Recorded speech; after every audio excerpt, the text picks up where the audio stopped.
হলো মনে ও কে কে কে ভাই ভূত এফএম।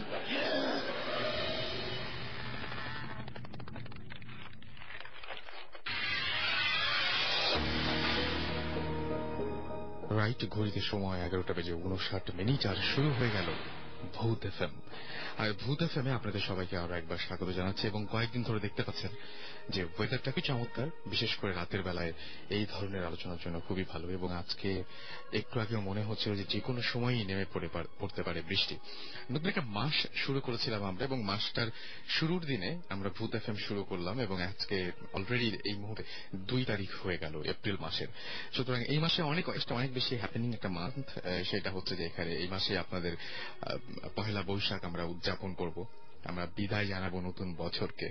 এবং আমরা যে বছরটিতে ভূত এফএম বাংলা মাসে বছরের যে বছরটিতে ভূত এফএম শুরু করেছিলাম, ইনফ্যাক্ট সেই বছরটাকে দিয়ে আরো একটা সামনের বছরের দিকে এগিয়ে যাচ্ছি ধীরে ধীরে ধীরে ধীরে। এবং আপনাদের সবাইকে এতদিন পর্যন্ত আমাদের সঙ্গে থাকার জন্য অনেক অনেক ধন্যবাদ। এবং যারা এসএমএস পাঠাতে চান তাদেরকে বলবো যে আমাদের এসএমএস পাঠানোর নিয়মটি হচ্ছে শাউট লিখে স্পেস দিয়ে আপনার নাম লিখে স্পেস দিয়ে আপনার মেজ লিখে পাঠিয়ে দিন 9840 নাম্বারে। এবং দেশে এবং দেশের বাইরে যারা আমাদেরকে রেগুলার এসএমএস করেন, ইমেল করেন, দেশে থেকে এসএমএস করা যায়, দেশের বাইরে থেকে সাধারণত ইমেল করে থাকেন, তাদের সবাইকে অনেক অনেক ধন্যবাদ জানাচ্ছি এতদিন পর্যন্ত আমাদের সঙ্গে থাকার জন্য। এবং আশা করছি যে আগামীগুলোতেও আপনাদেরকে কাছেই পাবো, ঠিক যেভাবে ভূত এফএম এর পাশে আপনারা সবসময় ছিলেন। এবং ভূত এফএম নিয়ে আমাদের ভবিষ্যতে আরো অনেক বড় বড় প্ল্যান আছে, পরিকল্পনা রয়েছে, সেই পরিকল্পনাগুলো আপনাদেরকে নিয়েই। আর যে ধরনের ঘটনা আপনাদেরকে আসলে উপহার দেই, সেই ধরনের ঘটনাগুলো উপহার দেওয়া সম্ভব হয় কারণ আপনারা সেই ধরনের ঘটনাগুলো আমাদের কাছে পাঠান বলে। সো আমি চাইবো যে আরো বেশি বেশি করে আমাদের ইমেল করুন। এবং ইমেল করতে গেলে আপনারা নিজেরাই জানেন যে কোন ঘটনা ভালো কি খারাপ সেটা বোঝার একটা উপায় হচ্ছে যে এই ঘটনাটা আমাকে কেউ বললে আমার কেমন লাগতো। আমাদের ইমেল অ্যাড্রেসটি দিয়ে দিচ্ছি ভূত এফএম, BHOOT, ভূত এফএম @radiofurti.fm, RADIOFOORTI ফুর্তি, তারপরে হচ্ছে .fm। এখানে আপনারা ইচ্ছা করলে ইমেল করতে পারেন। এবং ইমেলের সাথে অবশ্যই নাম এবং ঠিকানা দেবেন, ফুল অ্যাড্রেস লিখবেন, এবং সে সাথে কোনো ভৌতিক ফোন নাম্বার না, অরিজিনাল ফোন নাম্বার দিবেন যেটা আপনি ব্যবহার করেন, এরকম একটা ফোন নাম্বার অবশ্যই অবশ্যই আমাদেরকে দেবেন। রাইট, আমরা বেশ কিছু এসএমএস পেয়ে গেছি, তবে এসএমএস পাওয়ার আগে আজকে একটু ইমেল দিয়েই শুরু করি। ইমেল পড়ি। যারা বিভিন্ন সময় আমাদেরকে ইমেল পাঠান, অধীর আগ্রহ নিয়ে থাকেন যে এত কষ্ট করে ঘটনাটা লিখলাম, নিশ্চয়ই ইমেলটা পড়া হবে। আচ্ছা, এই ইমেলটা পেয়েছি অস্ট্রেলিয়া থেকে। আচ্ছা, তিনি লিখেছেন যে একটা এক্সপিরিয়েন্স শেয়ার করি হয়তো, আচ্ছা তার নাম হচ্ছে, নামটা এখনো পাইনি আমি, আচ্ছা নামটা পড়ছি আস্তে আস্তে। এক্সপিরিয়েন্স শেয়ার করি হয়তো আপনাদের ভালো লাগতে পারে। এই আজ মেলবোর্নের একটা ঘটনা শেয়ার করি। ঘটনাটা আমার একটা ফ্রেন্ডের কাছ থেকে শোনা, এবং ঘটনাটা অস্ট্রেলিয়া আর কি, মেলবোর্নে। এবং তিনি বলছেন যে লাইফের এক্সপিরিয়েন্স, এটা 2003 সালের সেপ্টেম্বরের কথা। ওই সময় আমাদের এইখানে স্প্রিং থাকে, আমরা তখন সবাই স্টুডেন্ট। তো আমার ফ্রেন্ডটা উইকেন্ডে ট্যাক্সি চালাতো। ওকে, সো অনেকে এটা করেন, এবং তিনিও তার মধ্যে একজন যিনি ট্যাক্সি চালাতেন। তো ও এক কাস্টমার নেয় সিটি থেকে, রাত তখন 2টা বাজে। কাস্টমার বলে যে সে একটা জায়গায় যাবেন, এবং সেই জায়গাটির নাম বলার সঙ্গে সঙ্গে তিনি বলে ওকে অ্যাড্রেসটা দিয়েছে, এবং সেটা হচ্ছে রিমোট একটা এরিয়া। যে অ্যাড্রেসটা দিয়েছে সেই অ্যাড্রেসটা একটা রিমোট একটা এরিয়া, শহর থেকে বেশ একটু দূরে, বুঝতেই পারছেন। তো ওরা প্রায় ওই জায়গায় পৌঁছে গেছে, আর 10 কিলোমিটার বাকি আছে। 10 কিলোমিটার এমন কোন দূরত্ব নয়, দেশের বাইরে আপনারা জানেন। এমন সময় একটা ছোট ব্রিজ পার হতে হবে। ঠিক এই সময় গাড়ির সামনে হঠাৎ করে যে ঘটনাটা ঘটে, এটা হচ্ছে একদমই দুজন প্রস্তুত ছিলেন না, গাড়িটা তবে চলছিল। ব্রিজে ওঠা মাত্র দেখা গেল যে একটা মেয়ে লাফ দিয়ে গাড়ির সামনে এসে পড়ল। মেয়েটা ওয়েডিং গাউন পরা ছিল, এবং যে কিনা গাড়িকে মানে একদম গাড়িকে সজোরে ধাক্কা দিয়েছে, এরকম একটা অবস্থা হলো। Like when you hit something, তখন যদি এরকম কারে যদি হিট করে তাহলে যেটা হয় সেটা একদম বোঝা যায়, শব্দ হয়, একটা ঝাঁকুনি লাগে, তাই না? এবং এই জন্য ও গাড়িটার সাথে সাথে স্টপ করে দেয়, যেহেতু সামনে এসে পড়ে। এবং এরকম একটা ঘটনা ঘটলে নিশ্চয়ই যে কেউ যেটা করবে, প্রথমে পাটা গিয়ার থেকে উঠে গিয়ে এক্সেলেটর থেকে আসলে যেটা হবে সেটা হচ্ছে যে এক্সেলেটর থেকে উঠে গিয়ে প্রথমে ব্রেকে পাটা পড়বে, তাই না? সো সেটাই হয়েছিল আর কি। এবং বাট ও প্যাসেঞ্জার বলে যে don't stop your car, just go ahead এবং ইটস নাথিং বারবার করে এটাই বলছিল যে আই টেল ইউ লেটার যে কি হয়েছে আসলে। বাট প্যাসেঞ্জারের কথা না শুনে গাড়ি যেটা সে করে সেটা হচ্ছে গাড়ি দাঁড় করায় এবং নেমে ওই ব্রিজের ওপর এবং চারপাশে সে দেখায় যে কি দেখে, খুঁজে বের করার চেষ্টা করে যে কি তাকে হিট করলো, গাড়ির সামনে কি পড়েছিল। বাট ও কিছু দেখতে পায় না, গাড়ির কোনো ড্যামেজও হয় নাই এবং ওর সেফটির জন্য প্যাসেঞ্জারও সাথে সাথে নেমে কিছু নামে কিন্তু কিছু দেখতে পায় না। ওরা দুই আবার স্টার্ট করে অ্যান্ড প্যাসেঞ্জারকে নামায়। দেন প্যাসেঞ্জার ওকে স্টোরিটা জানিয়ে দেয় যে সে বলে যে এখানে প্রায় এরকম হয় এবং এখান দিয়ে যারা যায় তারা তারা মাঝে মাঝে এই ঘটনাটা ফেস করে এবং তারা কেউ যারা জানে তারা কেউ কখনো গাড়িটা এখানে থামায় না। সে অ্যাডভাইস দেয় যে তুমিও কখনো এখানে এরকম কোনো ঘটনা ঘটলে জাস্ট গাড়িটা থামাবা না, গাড়িটা টেনে চলে যাবা। এবং যে ঘটনাটা হয় সেটা হচ্ছে যে ওই যে মেয়েটাকে সাধারণত সবাই দেখে ওই এলাকায়, সেটা যেটা হয়েছিল যে বিয়ের দিনে মেয়েটা অ্যাক্সিডেন্টে মারা যায় এবং তারপর থেকে খুব উদ্ভট টাইপের ঘটনা ঘটে সেখানে। আমাকে ইমেলটি করেছিলেন আখতারুজ্জামান এবং তার নিকনেমও রাসেল লাইক মি। ওকে, সো তিনি থাকেন এখন অস্ট্রেলিয়াতে এবং অস্ট্রেলিয়া থেকে ইমেলটি আমাদেরকে করেন।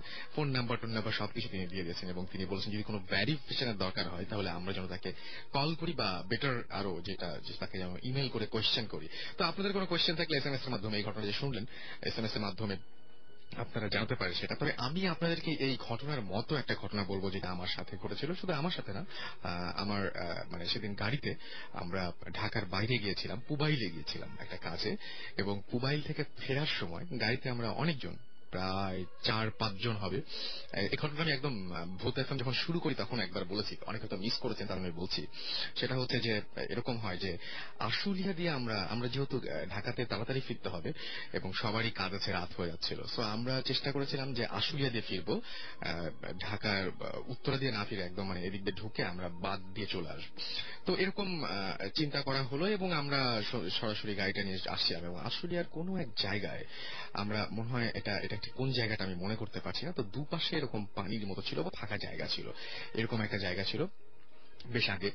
এবং হঠাৎ করে যেটা হলো যে আমরা সবাই গল্প করছি, সবাই খুব ভালোই আছি গাড়ির মধ্যে এবং গাড়ির সমস্ত কাঁচ লাগানো, ভেতরে এসি চলছে। হঠাৎ করেই বিকট একটা আওয়াজ এবং গাড়িটা হালকা একটু ঝাঁকুনি খেলো এবং মনে হলো যে জাস্ট একটা ইটও বোধহয় অত বড় হবে না, তার চাইতে বড় কিছু দিয়ে খুবই জোরে গাড়িটাকে আঘাত করলো।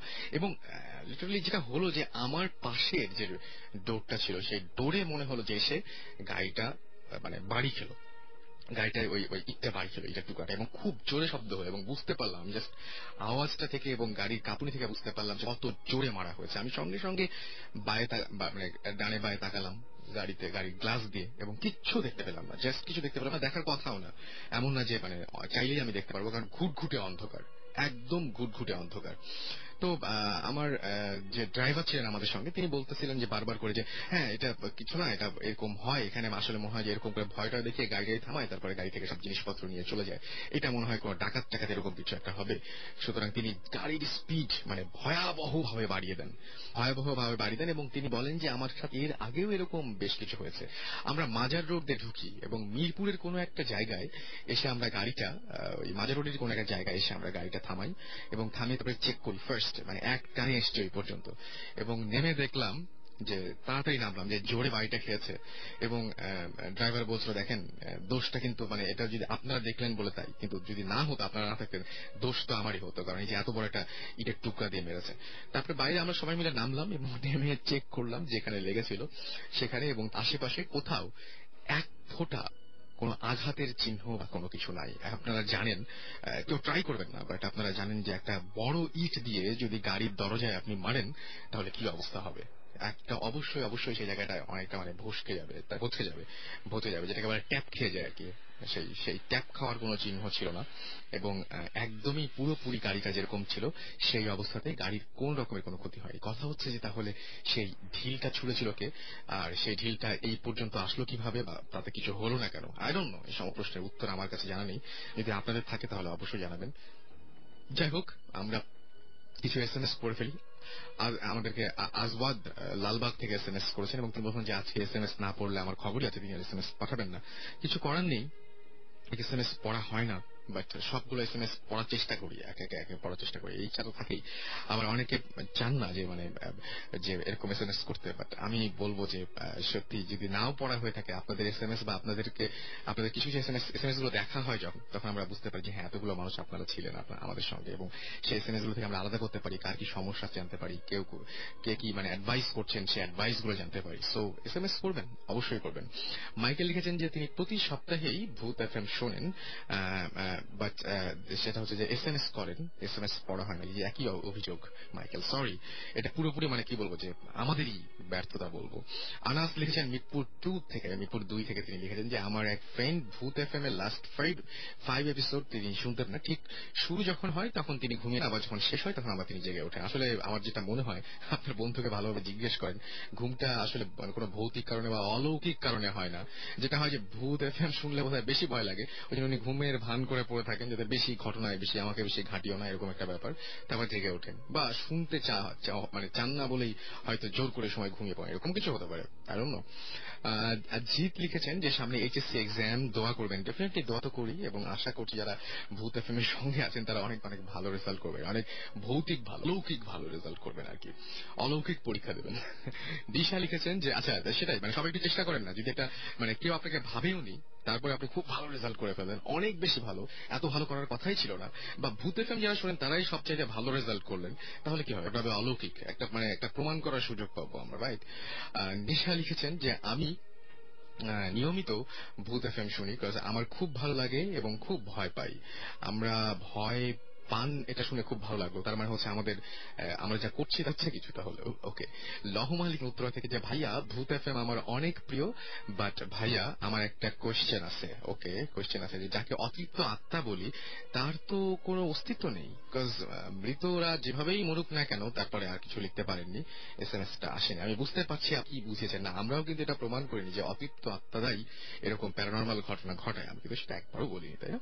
আচ্ছা, আমাকে পূজা এসএমএস করেছেন এবং বলেছেন যে আপনি যদি আমার এসএমএস এবার না পড়েন আপনাকে শো করতে দিব না। অলরাইট, আমি যে ভয় পেয়ে পড়েছি। তেপান্তরের রাজপুত্র চট্টগ্রাম থেকে লিখেছেন যে লাস্ট উইকের শোটা ভালোভাবে তিনি শুনতে পারেননি। ওকে, এবার নিশ্চয়ই শুনতে পারছেন। বর্ষা লিখেছেন উত্তর থেকে এসএমএস তো করতে বলছো, বাট কোনোদিন এসএমএস পড়ো না, কে বললো? আপনি প্রমাণ করতে পারবেন? এই যে পড়লাম, আমি প্রমাণ করে ফেলেছি কিন্তু এসএমএস পড়ি। ওকে, সো যারা এসএমএস করতে চান তাদেরকে বলবো যে শাউট লিখবেন, SHOUT, শাউট স্পেস আপনার নাম স্পেস আপনার মেসেজ পাঠিয়ে দিবেন 9840 নাম্বারে। অনেক বেশি কথা বলে ফেলেছি আমি, কিন্তু আমাদের সঙ্গে আরো অনেক গেস্ট রয়েছেন, তাদেরও কথা শুনবো। এবং গতদিন আপনারা নিশ্চয়ই মনে আছে আমি একটা ইমেল পড়েছিলাম, সেই ইমেলে আমি বলেছিলাম যে নেক্সট উইকে যদি সম্ভব হয় তাহলে তাকে আমরা একদম ধরে নিয়ে আসবো স্টুডিওতে। তো সেটা সম্ভব হয়েছে, এবং অলৌকিকভাবেই তিনি আমাদের সাথে আজকে যোগ দিয়েছেন। যদিও গত সপ্তাহে তিনি জয়েন করতে পারেননি, কিন্তু এই সপ্তাহে তিনি একেবারেই মিস করেননি। আমরা তার কাছেই পরিচয়টা ভালোভাবে জানবো। আপনার পরিচয়টা একটু বলবেন প্লিজ। হাই, আমার নাম এলিজাবেথ মারান্ডি, বাট লিজ বলে আমাকে সবাই চিনে। ওকে, আমি খিলকেতে থাকি। আচ্ছা, এমনিতে তো এখানে বেশ ব্যস্ত সময় যাচ্ছে, কিন্তু আপনার পারিবারিক একটা পরিচয় আছে, সেটা আমরা গতবার দিয়েছিলাম, এবং অনেক অনেক ইন্টারেস্টিং ঘটনা আছে, সেগুলো আমরা শুনতে চাই আপনার কাছ থেকে একটার পর একটা। সো সেই ঘটনাগুলো একটু বলবেন না, মানে আগে আপনার পরিচয়টা দেন একদম, আপনার দেশের বাড়ি কোথায়? হ্যাঁ, আমার দেশের বাড়ি দিনাজপুরে, এবং আমার অ্যাকচুয়ালি আমরা এখন ওখানে থাকি, বাট বেসিক্যালি আমার বাবা গাইবান্ধা ডিস্ট্রিক্ট থেকে। এবং যেহেতু আমি গত ইমেলে যে কাহিনীটা দিয়েছিলাম, এটা আসলে আমাদের একটা জাতিগত ব্যাপার, যে আমি আসলে সাঁওতাল সম্প্রদায়ের একজন মেয়ে। তো সেইভাবে আমাদের নিজেদের কমিউনিটির ভিতরে, আমাদের সংস্কৃতির ভিতরে কিছু কিছু ব্যাপার আছে যেগুলো হয়তো বা অনেকে জানেন না। তো আমি ভূত এফএম যেহেতু শুনি, সেটা আমার মনে হয়েছে যে এই ধরনের কিছু ঘটনা আমি হয়তো শেয়ার করতে পারি। বিশেষভাবে কিছু কিছু ব্যাপার ছিল, যেমন রহনপুরের একটা কাহিনী ছিল, যে কাহিনীটাতে ছোট ছোট কিছু বামুন টাইপের লোকের কথা বলা হয়েছিল। তো যে কারণে আমার মনে হয়েছে যে আসলে এটা আমি জানি এই ব্যাপারটা, কারণ দিনাজপুরে কি ভালো পাবে সেটা আগে বলেন। দিনাজপুরের লিচু। লিচু খুব মিষ্টি। হ্যাঁ, রাইট। আচ্ছা, তাহলে আমরা যেহেতু বিখ্যাত সব মানে দিনাজপুর নানা কারণেই বিখ্যাত, সুতরাং বিখ্যাত বিখ্যাত গল্প শুনতে চাই আমরা। তো আমি কিন্তু মানে সত্যি কথা বলতে কি যে আমি প্রথমে যখন রহনপুরের ঘটনাটা আপনি বলছিলেন না, ওটা আমি প্রথমে যখন শুনেছিলাম আমার কাছে খুব আজব লেগেছিল যে এমনও হয় নাকি, এটা কিভাবে সম্ভব। কিন্তু যখন আপনি বলছেন, শুধু আপনি না আরো অনেকেই আমাকে ইমেল করলেন এবং ইমেল করে এই ঘটনাগুলো বললেন, তো এই ব্যাপারটা কি বলেন তো? এই যে সবাই যে বামন দেখেন, এটা কি ব্যাপার? আমি আমার ইমেলে আমি নামটা উল্লেখ করেছিলাম। আমরা এইগুলোকে বলি গুড্রবঙ্গা। অ্যাকচুয়ালি বঙ্গা শব্দটার অর্থ হচ্ছে যে দেবতা। এটা অ্যাকচুয়ালি নেগেটিভ সেন্সেও বলেন বা ভালো দেবতা, তাও আমরা বঙ্গা বলি, it's like a common word. তো গুড্রবঙ্গার ক্ষেত্রে অ্যাকচুয়ালি অপদেবতা যদি বাংলা করতে চাই, বিকজ ওই ভদ্রলোক যিনি রাস্তায় দেখেছিলেন ছেলে মেয়েদের বাচ্চার মতো দেখতে, আমি পরবর্তীতে আমার মা এবং অন্যান্য ফ্যামিলি মেম্বার্স যারা ওল্ড, তাদের কাছ থেকে আমি ব্যাপারগুলো আরো ক্লিয়ার করে নিয়েছিলাম আপনি ফোন করার পর অ্যাকচুয়ালি। তো সেখান থেকে আমি জানতে পারলাম যে অ্যাকচুয়ালি যখন কেউ ইনভাইট করে তাদেরকে তার ফ্যামিলিতে, তখন হয় কি যে দুইটা ওয়েতে হয়। একটা হতে অনেকটা তারা মানে নিজে নিজে কোনো গৃহস্থের ঘরে চলে আসে।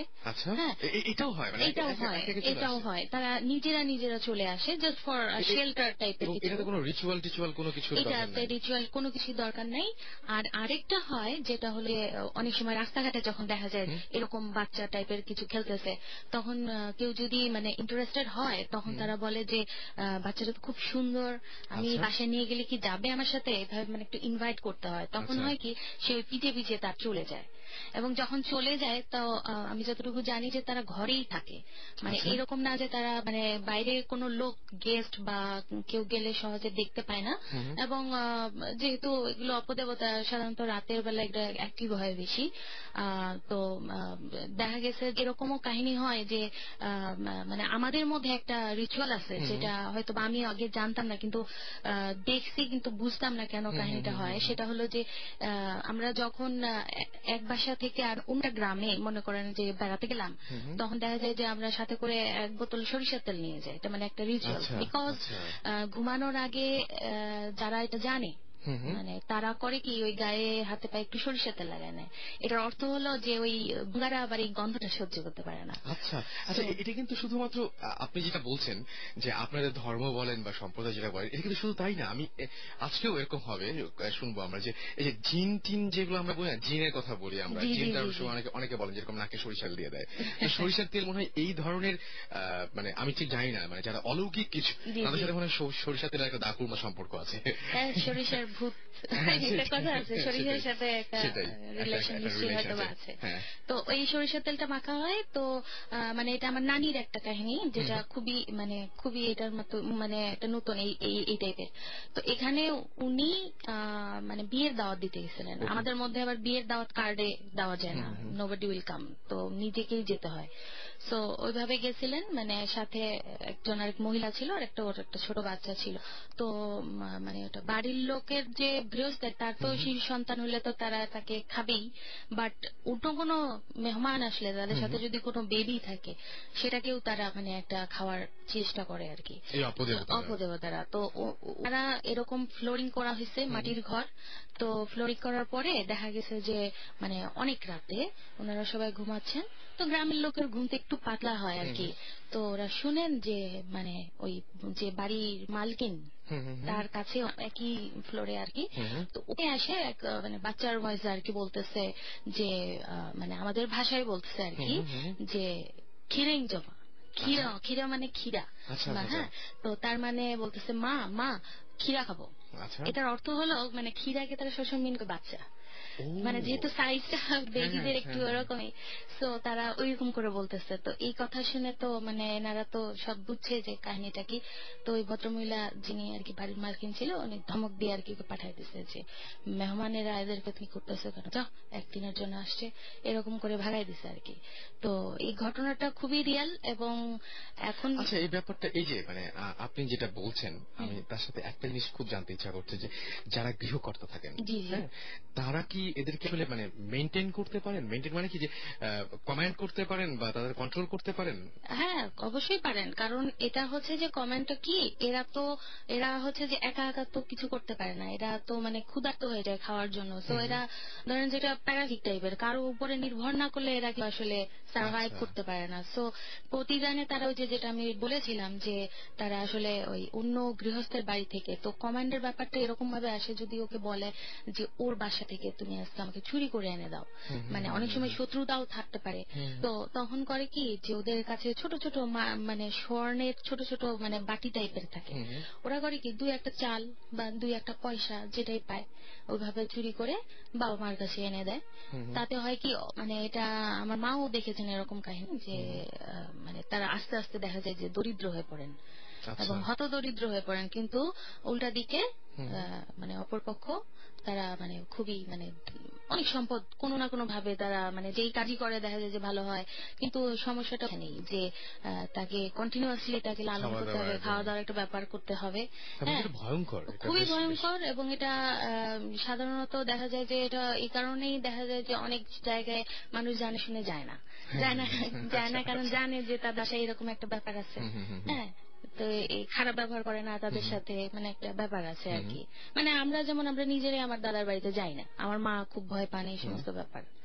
আচ্ছা, আমাদেরকে রহনপুর থেকে অলরেডি একজন শুনে মানে একদম SMS পাঠিয়ে দিয়েছেন। তার নাম হচ্ছে কায়সার রহমানি। তিনি বলছেন যে রহনপুর, তিনি বলছেন যে মারানজি বামুনদের ঘটনাটা আমি পাঠিয়েছিলাম। আমার প্রশ্নটা বামুনের মানে সাইজ, আচ্ছা বামুন সাইজ কেন, মানে আর তারা এই ধরনের কেন, এটা কি জানা আছে যে এই সাইজটা বিশেষ করে হয় কেন, এটা কি জানা আছে? অ্যাকচুয়ালি ব্যাপারটা হচ্ছে যে মানে এই যে এই দেবতাদের সাইজ কার কি হবে কোনোভাবেই এটা আমরা বলতে পারি না। হ্যাঁ, জিন কেন লম্বা হবে আমরা তো এটা বলতে পারবো না, ঠিক না? বাট আমরা এই কারণে গুড্র মানে ছোট আর কি, এবং মানে এটা খুব ছোট, খুবই ছোট, আর দেখা যায় এদেরকে। আচ্ছা, এরকম কখনো হয় যে তারা হয়তো খেপে গিয়ে বা তারা হয়তো মানে নিজেরা কোন সময় গৃহকর্তাদের বিপক্ষে গেছে বা গৃহকর্তার ক্ষতি করেছে, এরকম সম্ভাবনা বা এরকম ভয়ের ব্যাপার থাকে নাকি? এরকম ভয়ের ব্যাপার থাকে, এটাও থাকে যে যদি আপনি ঠিক মতো তাদেরকে ধরেন মেনটেন করতেছেন না। যেমন আমার নিজের দাদার ক্ষেত্রে যেটা হয়েছে যে উনি মানে যখন পরপর অনেকগুলো ছেলে মেয়ে মারা গেল, ঠিক আছে, অনেক ছেলে মেয়ে মারার পরে আমার বাবা যেটা বললেন যে একবার আমার দাদা এরকম মানা করে উনি মানে হাটে চলে গেছিলেন বা কোনো একটা কাজে, তো তারপরে উনি মানে দেখলেন যে উনি অনুমতি ছাড়াই তার একটা সন্তানকে ওইভাবে ইয়ে করা হয়েছে। তো এটা নিয়ে আর কি বাবা বললেন যে অ্যাকচুয়ালি ক্ষতি বলতে অন্য কোনো ক্ষতি ওরা করে না, কিন্তু দেখা যায় যে আপনার পরিবারের সদস্যদের উপর ক্ষতিটা করে, এটা করে, অবশ্যই করে। ওকে, সো পরিবারের এরকম ক্ষতি হয়, তার মানে এই ঘটনাটা সত্যি। আচ্ছা, একটা জিনিস সেটা হচ্ছে যে এই যে মানে আমরা যে ভূত প্রেত বা মানে অলৌকিক শক্তি যাই বলি না কেন, আমরা এক একজন এক কথা বলি। তো অনেকে আছে যে অনেকে মানে আমরা কাউকে বিশ্বাস বা অবিশ্বাস কোনো কিছু করতে বলছি না, মানে আপনার কাছে পার্সোনালি কি মনে হয় এই যে অলৌকিক কোনো জগৎ আছে কি নাই, এটা কি মনে হয়? অলৌকিক জগৎ আছে, এটা আমি 100% বিশ্বাস করি। প্লাস আরেকটা বিশ্বাস করি, সেটা হচ্ছে যে ব্ল্যাক ম্যাজিক, যেটা আমাদের কমিউনিটির ভিতরে আছে। আমি হয়তো আপনাকে ফোনে বলেছিলাম যে ডাইনি বিদ্যা, যেটা এখন ব্ল্যাক ম্যাজিক আপনার সারা বিশ্বে এটা সবাই জানেন যে এটা আছে। যেমন আমরা দোয়া পড়ি, এটা কি, এটা করে এটা পাওয়ার পাই, এটা কিভাবে পাই? So definitely Lucifer is there, devil is there, তাহলে তারও তো নিশ্চয়ই একটা ব্যাপার আছে। তো এই দিক থেকে আমি জানি যে এটা আছে, এবং মানে আমরা সাঁওতালরা বিশেষভাবে আমরা এটা আমাদের সংস্কৃতির ভিতরেই আছে। তো আমরা এটা অস্বীকার করতে পারি না, এবং এটা আমাদের আমরা মানে এক্সপেরিয়েন্স করি ডে টু ডে লাইফে অনেক সময়। সো যে ধর্মাবলম্বী হই না কেন, যেহেতু এটা আমাদের একটা কালচারের ভিতরে আছে, আমরা এটা বিশ্বাস করি। অলরাইট, আমরা তো এখন মানে সবকিছু যদি আমাদেরকে এখন শুনিয়ে দেন উনি, তাহলে বুঝতেই পারছেন লিজ যদি আমাদেরকে সবকিছু শুনিয়ে দেন তাহলে আপনারা হয়তো অনেকে মানে অফ করে ফেলতে পারেন। সুতরাং লিজকে এখনই যেতে দিচ্ছি না, তার আগে আমরা আরেকজনের সাথে পরিচয় হবো, আবারও ফিরে আসবো লিজের কাছে, এবং তার আগে আমরা আরেকজন গেস্ট রয়েছেন তার কাছে একটু পরিচিত হব। কি নাম আপনার? হ্যালো লিসনার্স, আমি মিনহাজ। আপনি কোথা থেকে এসেছেন একটু বলেন, আপনার ঠিকানাটা বলেন। কাফরুলে থাকি আমি। কাফরুলে থাকেন, ওকে। সো আপনার কিছু ঘটনা আছে আমরা জানি। যে ঘটনাটা আপনি একটা ঘটনা বলেছিলেন, আমাকে দুটো ঘটনা বলেছিলেন ইনফ্যাক্ট, কোনটা দিয়ে শুরু করতে চান? আচ্ছা, আমি আমাদের গ্রামেরটা দিয়ে শুরু করি। আমি আমাদের গ্রামটার একটা পুকুর আছে, যে পুকুরটা কি মহিলাদের জন্য, এটা বাড়ির পিছনকার দিকে, এখানে ছেলেরা যেতে পারে না, মহিলারা আর কি গোসল করে, কাপড় চোপড় ধোয় এরকম। তো ওখানে আর আমি আর আমার একটা চাচা ওখানে গেছি মাছ ধরার জন্য। তো ওখানে লুকায় মাছ ধরতে হয়, সবাই মাছ ধরতে পারে না, বছরে একদিন মাছ ধরা হয়, গ্রামবাসী ভাগাভাগি করে নেয়। আচ্ছা। তো ওখানে যদি দেখে ফেলে মাছ ধরতে সিঙ্গেল কাউকে সমস্যা হবে। তো আমরা অনেক রাত্রে আজানের আগে, ভোরের আগে গেছি ওখানে মাছ ধরে। তো আমার যে চাচা উনি কাদার ভিতরে ডুবে মাছ ধরতেছে, হাতে হাতে মাছ ধরতেছে, আর আমি পাশে দাঁড়ায় আছি। তো এই সময় আমার চাচার একটা চাচা, একটু দূর সম্পর্কে, আপন না, তো উনি ওখানে কিছু কবরস্থান আছে, সে কবরের দিকে যাইতেছে। আচ্ছা। তো আমার চাচা ওনাকে ডাক দিচ্ছে, ওনার নাম হচ্ছে ইউসুফ। ইউসুফ কাকা বলে ডাক দিচ্ছে। ডাক দিয়ে ওঠার পরে সাডেনলি ওনার মনে পড়ছে যে ইউসুফ কাকা তো মারা গেছে অনেকদিন আগে, কিন্তু উনি ব্যাপারটা বুঝতেই পারেনি, কারণ সামনে একদম চোখের সারিখা, ওনারা খেয়ালই নেই ব্যাপারটা। তো ডাক দেওয়ার পর কিছুক্ষণ পরে ডাক দিছে, কিন্তু ওখান থেকে কোনো রিপ্লাই নাই, হাঁটতেছে। এরপরে হঠাৎ করে আজান দিছে, পরে ব্যাপারটা মিলাই গেছে। আর তার আগেই কাকার মনে পড়ছে আমার যে কিন্তু মারা গেছে 2 বছর আগেই আরো। তো ব্যাপারটা জানার পরে উনি পানির ভিতরে নিজের শরীর পুরো ডুবে ফেলাইছে, যাতে কোনো সমস্যা না করতে পারে, কিন্তু সমস্যা হয় নাই কোনো। আপনি বলেন। এরপরে আমাকে নিয়ে তাড়াতাড়ি করে গ্রামে বাসায় চলে আসছে, আমাদের বাড়িতে নিয়ে চলে আসছে, জানে আমি তো গেছি ওখান থেকে, যেন আমার কোনো সমস্যা না হয়, এই কারণে উনি আর কি আমাকে নিয়ে তাড়াতাড়ি চলে আসছে। ওকে, সুতরাং যে মানুষটিকে দেখেছিল সেই মানুষটির আসলে কোনো অস্তিত্ব তখন ছিল না, এবং অনেক আগে মারা গেছেন, এবং দেখার কিছুক্ষণ পরে তার সেটা মনে হয়ে যাচ্ছে ওনাকে কেন দেখলাম, উনি তো মারা গেছেন। ওকে, আমরা একটা ব্রেক নিব, তবে তার আগে বলি যে ফারহা খুলনা থেকে আমাদের এসএমএস করে বলেছেন যে আজকে তুমি খুব ফুর্তিতে আছো মনে হচ্ছে। হ্যাঁ, আজকে আমি খুবই ফুর্তিতে আছি, এবং আমার মনে হচ্ছে যে আজকে বিশেষ করে আমরা আজকে আপনাদেরকে একদম ডিফারেন্ট কিছু, এটা হচ্ছে যে আপনাদেরকে ডিফারেন্ট কোনো ধরনের ঘটনা শোনাতে পারছি। এটা লিজের কারণে সম্ভব হয়েছে, এবং অনেক কষ্ট করে এসেছেন, এবং তাকে এই জন্য আরো একবার ধন্যবাদ জানাবো। আজিজ লিখেছেন এবং তিনি লিখেছেন যে সিলেট থেকে তিনি এইচএসসি এক্সাম দিবেন, এবং তিনি আমাদের কাছে এসএমএস পাঠিয়েছেন। এছাড়া আমাদেরকে এসএমএস পাঠিয়েছেন, দেখতে পাচ্ছি চিটাগং থেকে পিয়াস অ্যাঞ্জেল এসএমএস পাঠিয়েছেন, রাজশাহী থেকে আলী দেলোয়ার রহনপুর থেকে লিখেছেন, এবং রহনপুর চাঁপাইনবাবগঞ্জ থেকে, এবং তিনি বেশ মজা পাচ্ছেন এরকমই জানিয়েছেন। এবং আমি দেখছি যে আসলে আজকে রহনপুরের ঘটনা যেহেতু বলা হচ্ছে, থেকে প্রচুর এসএমএস পাওয়া যাচ্ছে, এবং রহনপুরে যে ঘটনাগুলো, সেই ঘটনাগুলো এর আগে আমরা শুনেছি, এবং ঘটনাগুলো খুবই ইন্টারেস্টিং, এবং এসএমএস এবং ঘটনা নিয়ে আবারও ফিরে আসবো। সো স্টে টিউন, কোথাও যাবেন না, ফিরে আসছে একটু পরে। মাঝখানে ছোট্ট করে একটা গান শুনে আসবো।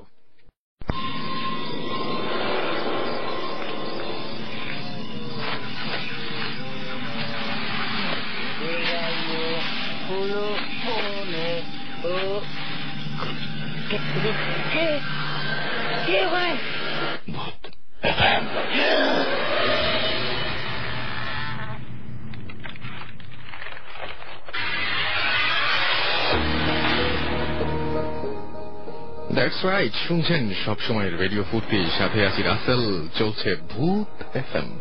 আর ভূত এফএম এ আরো একবার আপনাদের সবাইকে স্বাগত জানাচ্ছি, এবং সেই সাথে আপনাদের এসএমএস পাচ্ছি অনেক, এবং এসএমএস এর জন্য ধন্যবাদ আপনাদেরকে জানাচ্ছি।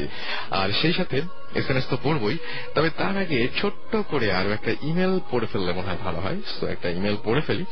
আচ্ছা, আমাকে লিখেছেন তিনি লিখেছেন যে আচ্ছা, আমি অনেকবার প্যারানরমাল অ্যাক্টিভিটি এক্সপেরিয়েন্স করেছি, বাট ততটা ভয় লাগেনি যতটা ভূত এফএম শোনার পর লেগেছে। ওকে, এবং তিনি লিখেছেন আমি একজন মেরিন ইঞ্জিনিয়ার। ওকে, এবং তিনি বলছেন যে আমার প্রফেশনের জন্যই আমাকে শিপে থাকতে হয়। আমি আমার ভাই দ্বারা রেকর্ডেড আগের পর্বগুলো আছে, কিছু পর্ব তিনি শুনেছেন সেটা বলছেন, এবং তিনি বলছেন তার ভীষণ ভয় লেগেছে। তো ঘটনা ঘটে 2006 সালের মে মাসে। আমরা তখন ইন্ডিয়ান ওশানে একেবারে মাঝে ছিলাম। সো আমি তখন ইঞ্জিন ক্যাডেট হিসেবে জয়েন করি শিপের কন্ডিশন থাকার পরও ওই দিন অনেক গরম লাগছিল। আচ্ছা, এয়ার কন্ডিশন বিছানা ছিল শিপের মধ্যে, তারপর অনেক গরম লাগছিল, তাই সে রাতে পোর্ট হলে ডোর খুলে জানালা খুলে লাইট অন করে ঘুমিয়ে থাকি। রুমের দরজাটাও ওপেন করে রাখি যেন বাতাস জানালা দিয়ে ঢুকে দরজা দিয়ে বের হয়। ঘুম হঠাৎ ভেঙে যায়, চোখ খুলে দেখি রুমে লাইট অফ অ্যান্ড কে যেন আমার গলা খুব জোরে চেপে ধরে আছে। আমি নিঃশ্বাস নিতে পারছিলাম না। বাইরে চাঁদের আলো ছিল, খুব বাতাসও আসছিল রুমে। আমি সব দেখছি, বাট হাত পা কিছুই নাড়াতে পারছি না। হঠাৎ করে মনে পড়ল যে আয়াতুল কুরসি সূরাটা পড়া যেতে পারে, এবং অনেক কষ্টে মুখে যেই উচ্চারণ করা শুরু করেছি সাথে সাথে সব ঠিক হয়ে গেল, গলা সরে গেল, গলা থেকে হাতটা মনে হয় কেউ যেন সরিয়ে ফেললো, এবং দেখা গেল যে ছিটকিয়ে আমার গলা ছেড়ে দিয়ে যেন সোফাতে গিয়ে বসে। কিছুটা তিনি দেখতে পান যেটা তার গলার উপরে বা বুকের উপরে এতক্ষণ চেপেছিল, সেটা গিয়ে ছিটকে সোফার উপরে গিয়ে বসে, এবং আমি সাথে সাথে সমস্ত শক্তি ফিরে পাই। লাইট অন করে দেখি রুমে কেউ নেই। তার এতক্ষণ মনে হচ্ছিল যে একটা মানুষ তার বুকের ওপরে বসে তার গলা চেপে ধরেছিল, কিন্তু যে মুহূর্তে তিনি আয়াতুল কুরসি সূরাটা পড়া শুরু করলেন সেই মুহূর্তে দেখলেন যে ছিটকে গিয়ে সেই অলৌকিক কিছুটা সোফায় গিয়ে বসলো, এবং লাইট আর তিনি আবার শরীরের শক্তি পাওয়া মাত্র যখন লাইট অন করলেন তখন দেখলেন যে ঘরে কোনো কিছুই নেই, বাট দরজাটা ভিতর থেকে লক করা ছিল। সাথে সাথে আমি রুম থেকে বের হয়ে আরেকজনের সাথে রুম শেয়ার করি, ওই রাতে ঘুমিয়ে পড়ি। পরদিন শিপের একজন ক্রু আমাকে বলে যে 1 বছর আগে যখন এই জায়গায় ছিল তখন একজন ইন্ডিয়ান ইঞ্জিন ক্যাডেট একই রুমে এই ঘরে গলায় ফাঁস লাগিয়ে সুইসাইড করেছিল, এবং তারপর থেকে এখানে এরকম প্যারানরমাল অনেক ঘটনা ঘটে। সো আমরা জানি না, হু নোজ যে কোথায় কি ঘটবে আমরা বলতে পারি না। আমরা মাঝে মাঝেই অনেক কিছু এক্সপিরিয়েন্স করি, অনেক কিছু ওভারলুক করি, আমরা আসলে জানি না যে কি ঘটে, এবং আসলে অনেক কিছু আমরা জানতেও চাই না কোথায়। যদি অনেক কিছু জানি তাহলে হয়তো কি বলবো যে যাই হোক, তিনি যে গল্পের শেষে বলছেন, যাই হোক তার লাশটি 1 উইক শিপের ফ্রিজে ছিল।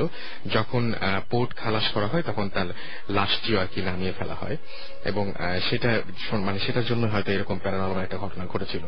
যাই হোক, সো আমরা আবারও কথায় ফিরে যাব এবং আমাদের সাথে যারা গেস্ট রয়েছেন তাদের কাছে ফিরে যাব। আমরা একটু আগে একটা ঘটনা শুনছিলাম, আরেকটা ঘটনা শুনবো আপনার কাছে। আপনার নামটা আরেকবার বলবেন, যেহেতু চেহারা দেখা যায় না, বারবার নাম বলতে হয়। মিনহাজ। সো মিনহাজ, আপনার সেকেন্ড যে ঘটনাটা আছে সেটা একটু বলে ফেলেন। হ্যাঁ, এই ঘটনাটা ঢাকা দোহার নবাবগঞ্জে। আমি আর আমার বেস্ট ফ্রেন্ড রন, আমরা দুইজনে রনের নানা বাড়িতে গেছিলাম। তো আমরা সবসময়, এটা প্রথম দিককার ঘটনা, আমরা সবসময় আর কি নানা বাড়িতে গেলে বলি যে দাদা বাড়িতে যে এরকম করছি, এই ভূত এক্সপিরিয়েন্স করছি। দাদা বাড়িতে গেলে যে বলি যে নানা বাড়িতে এরকম অবস্থা। এই ঘটনার পর আমরা আর কোনোদিন এসব কাউকে বলি নাই আর। তো প্রথমে আমরা ওখানে যাওয়ার পরে মোবাইলের নেটওয়ার্ক পাও খুব টাফ, ওখানে কোনো কার্ডের দোকান টোকান নাই, বাজার মোটামুটি দূরে, বেশি দূরে না। আমরা বাজারে গেছি বিকালের দিকে, আমি রনি। তো আমরা অনেকক্ষণ ঘোরাফেরা করছি, তারপরে কার্ড টার্ড কিনছি, মোবাইলে যা যা লাগে। আমরা বুঝতে পারি নাই যে, আমরা তো ভাবছি যে রাত 8টা আমাদের কাছে কিছুই না, কিন্তু আমরা যখন বাজার থেকে ফিরছি তখন চারিদিকে গ্রাম পুরা, ওখানে ঢাকায় মনে করেন রাত 1টা এরকম অবস্থা হয়ে গেছে। আচ্ছা, আসার সময় তো রনি বলছে আচ্ছা ঠিক আছে তাড়াতাড়ি চল আমরা যাই।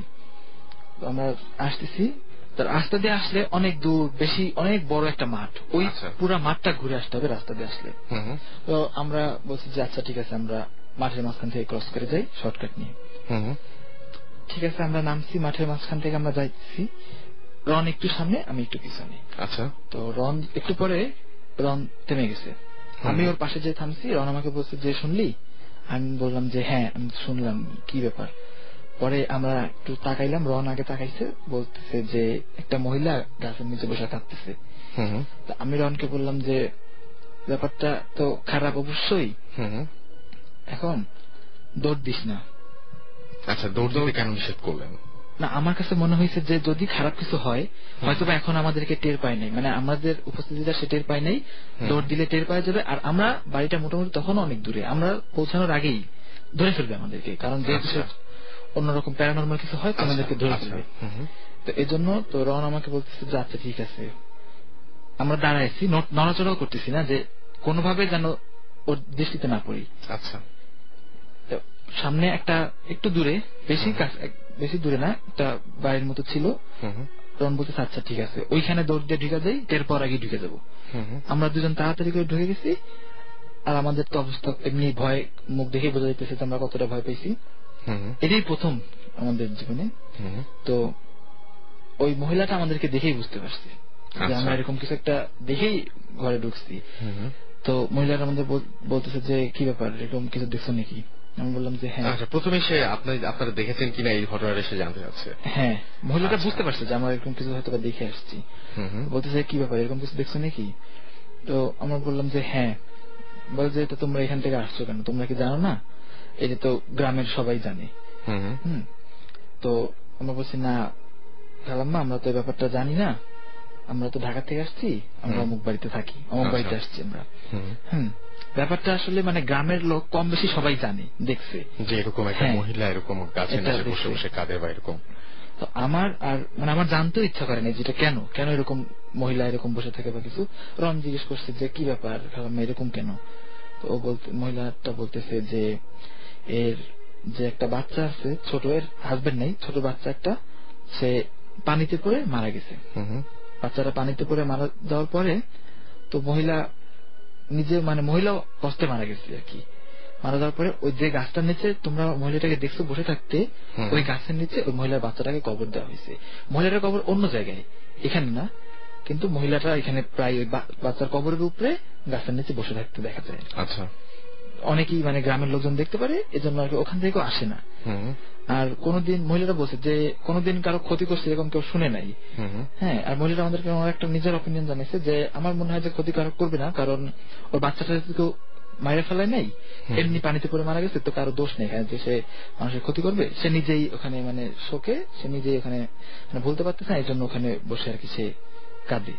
ওকে, আমরা আবারও কিছু SMS এ চলে যাই এবং আমাদেরকে SMS করেছেন আঞ্জানা এবং আদ্রিতা, দুজন SMS করেছেন এবং তিনি বলেছেন যে আচ্ছা ভূত FM শুনে, তিনি বলছেন যে ভূত FM শুনে অনেক ভয় লাগছে। Thank you so much.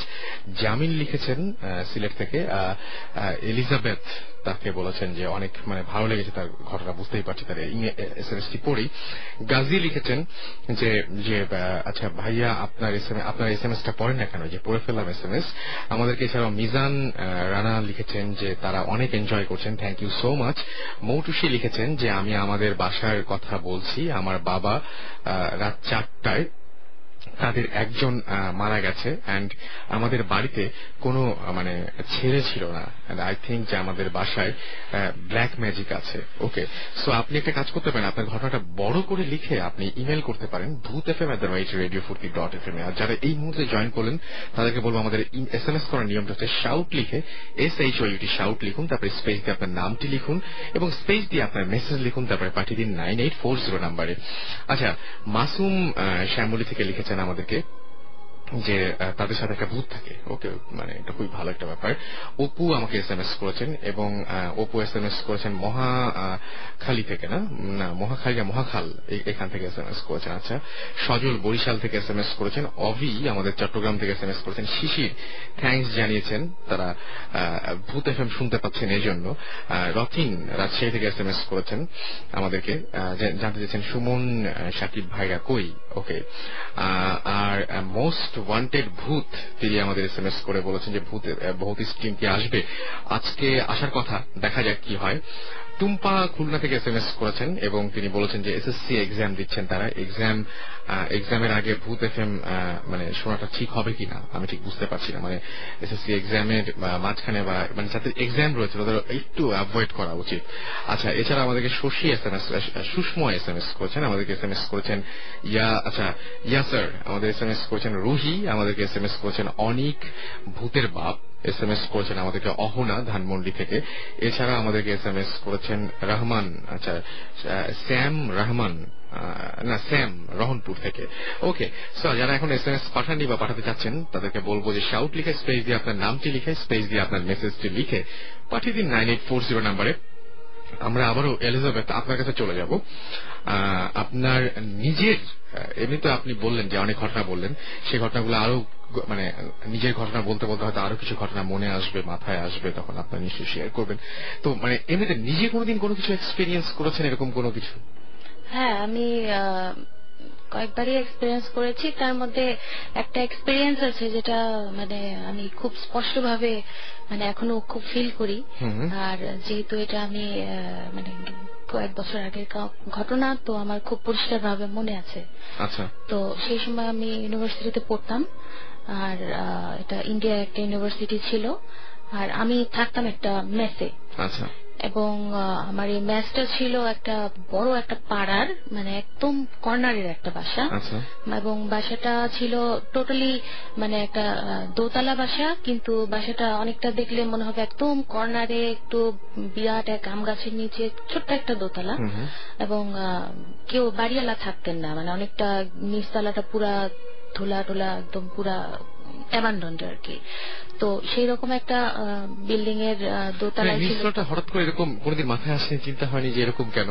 না, অ্যাকচুয়ালি আমি জানতাম যে ওনারা মানে আরো ভিতরে শহরের দিকে, মেইন শহরের দিকে তারা ফ্ল্যাট কিনে ওইদিকে, যেহেতু ছেলের অফিস ছিল ওইদিকে, তো ওই বাসাটা সেই জন্য মেয়েদের কাছে ওনারা মেস দিয়েছিলেন। তো বৃদ্ধ বৃদ্ধা দুইজনেই মাঝে মাঝে আসতেন।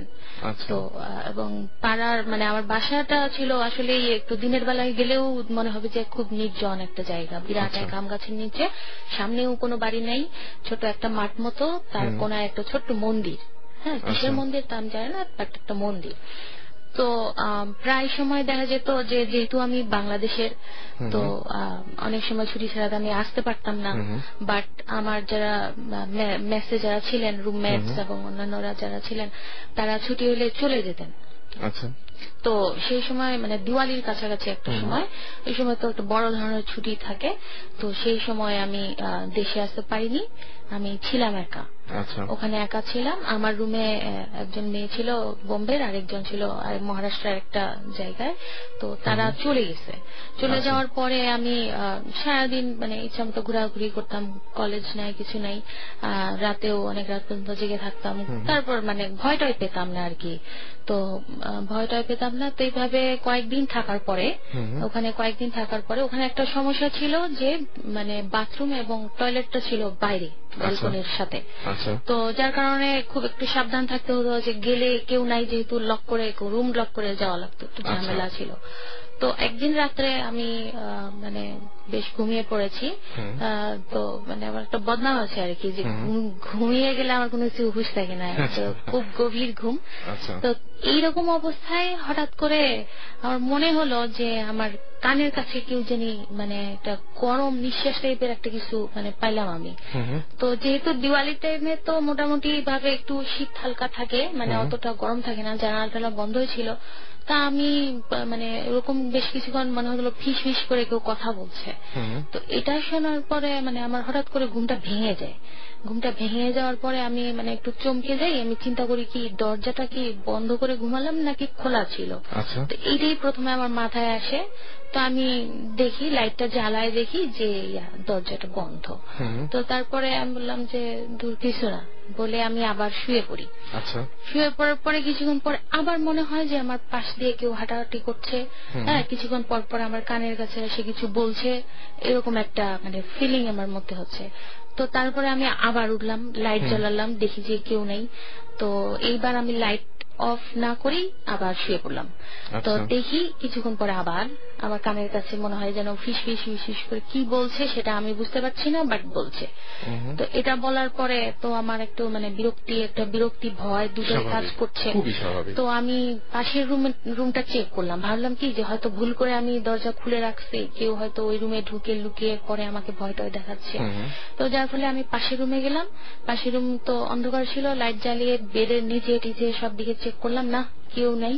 শেষে আমি করলাম কি পাশের রুমটা ভিতর দিয়ে বন্ধ করে দিলাম, যে যদিও বা থাকে কোনোভাবে যদি আমি মিস করে থেকে থাকি তাহলে যেন না আসতে পারে।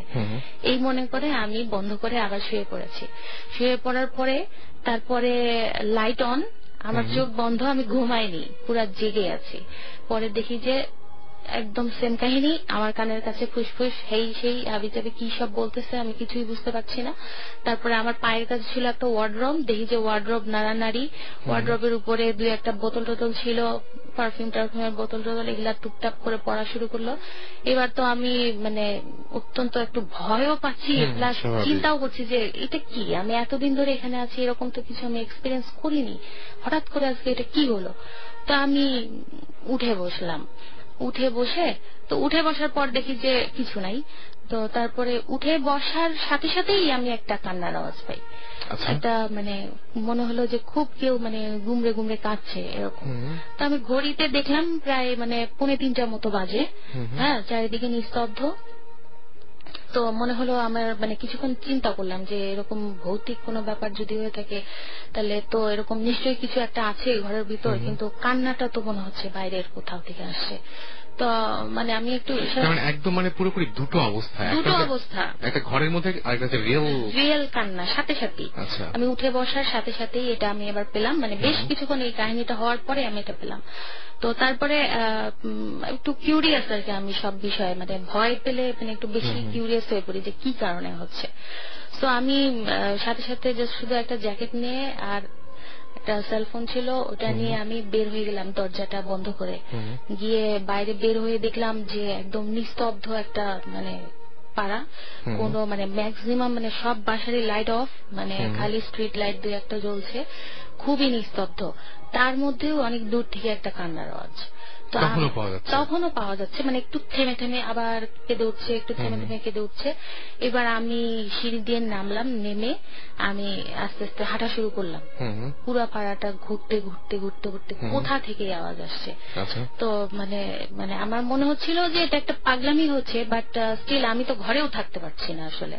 তো যেই কারণে আমি হেঁটে হেঁটে হেঁটে হেঁটে গেলাম, দেখি যে একদম অপর প্রান্তের কাছাকাছি অনেক দূরে শুধু একটা বাসায় লাইট জ্বলছে। পরে লাইটটা জ্বলার পরে আমি দেখলাম যে মানে ঘরের বাইরে 2-1 লোক দাঁড়িয়ে। তারপর আমি ঢুকলাম, ঢুকে বলল যে ওরাও আমাকে দেখে একটু অবাক হয়ে গেল যে এত রাতে মানে অপরিচিত একজন। তো আমি গিয়ে বললাম যে কি হয়েছে এখানে। তো বলল যে এই বাসার যে ইয়ে ছিল, বুড়ি মা ছিল, সে এই তো এখনই মারা গেছে কিছুক্ষণ আগে, তো তার মেয়ে তার লাশ নিয়ে কাঁদছে। তো আমি বলার পরে যদিও তারা অপরিচিত, আমি সাথে সাথে ঢুকলাম, কি মনে করে ঢুকলাম জানি না, গিয়ে দেখি যে ঠিকই সে কাঁদছে। হ্যাঁ, তো মানে কাছে, এবং ওই ভদ্র মহিলাকে আমি মাঝে মাঝে দেখেছি আমার বিল্ডিং এ আসতে, এই কারণে যে যখন আমার বাড়ি এলিয়ে আসতেন উনিও সেই ইমেজ তারা আসতেন। তো আমার একটা ধারণা হলো যে এরা নিশ্চয়ই বান্ধবী ছিল, পরে আমি জানতে পারি বান্ধবী ছিলেন। তো আমার কাছে যে জিনিসটা মনে হয়েছে সেটা হলো যে আমি ভূত এফএমেও কতগুলো কাহিনী শুনেছি, এবং এমনিতেও কিছু কাহিনী শুনেছি যে অনেক সময় শোনা যায় যে বন্ধুরা মারা গেলে আবার অনেকে দেখতে পায়। আমার যেটা মনে হয়েছে সেই মুহূর্তে সেটা হলো যে এই ভদ্রমহিলা যখন মারা গেলেন, মানে আমার মনে হয় তার স্পিরিটটা নিশ্চয়ই তার পরিচিত প্রিয়জন এদের কাছাকাছি বা এরকম কিছু ওই এলাকার ভিতরে কিছুক্ষণ ছিল, যেটা আমরা আমাদের এলাকায় আমরাও বলি যে স্পিরিট মারা গেলে নাকি মানে মিনিমাম 1 উইক তারা মানে ফ্যামিলির আশেপাশে ঘুরঘুর করে।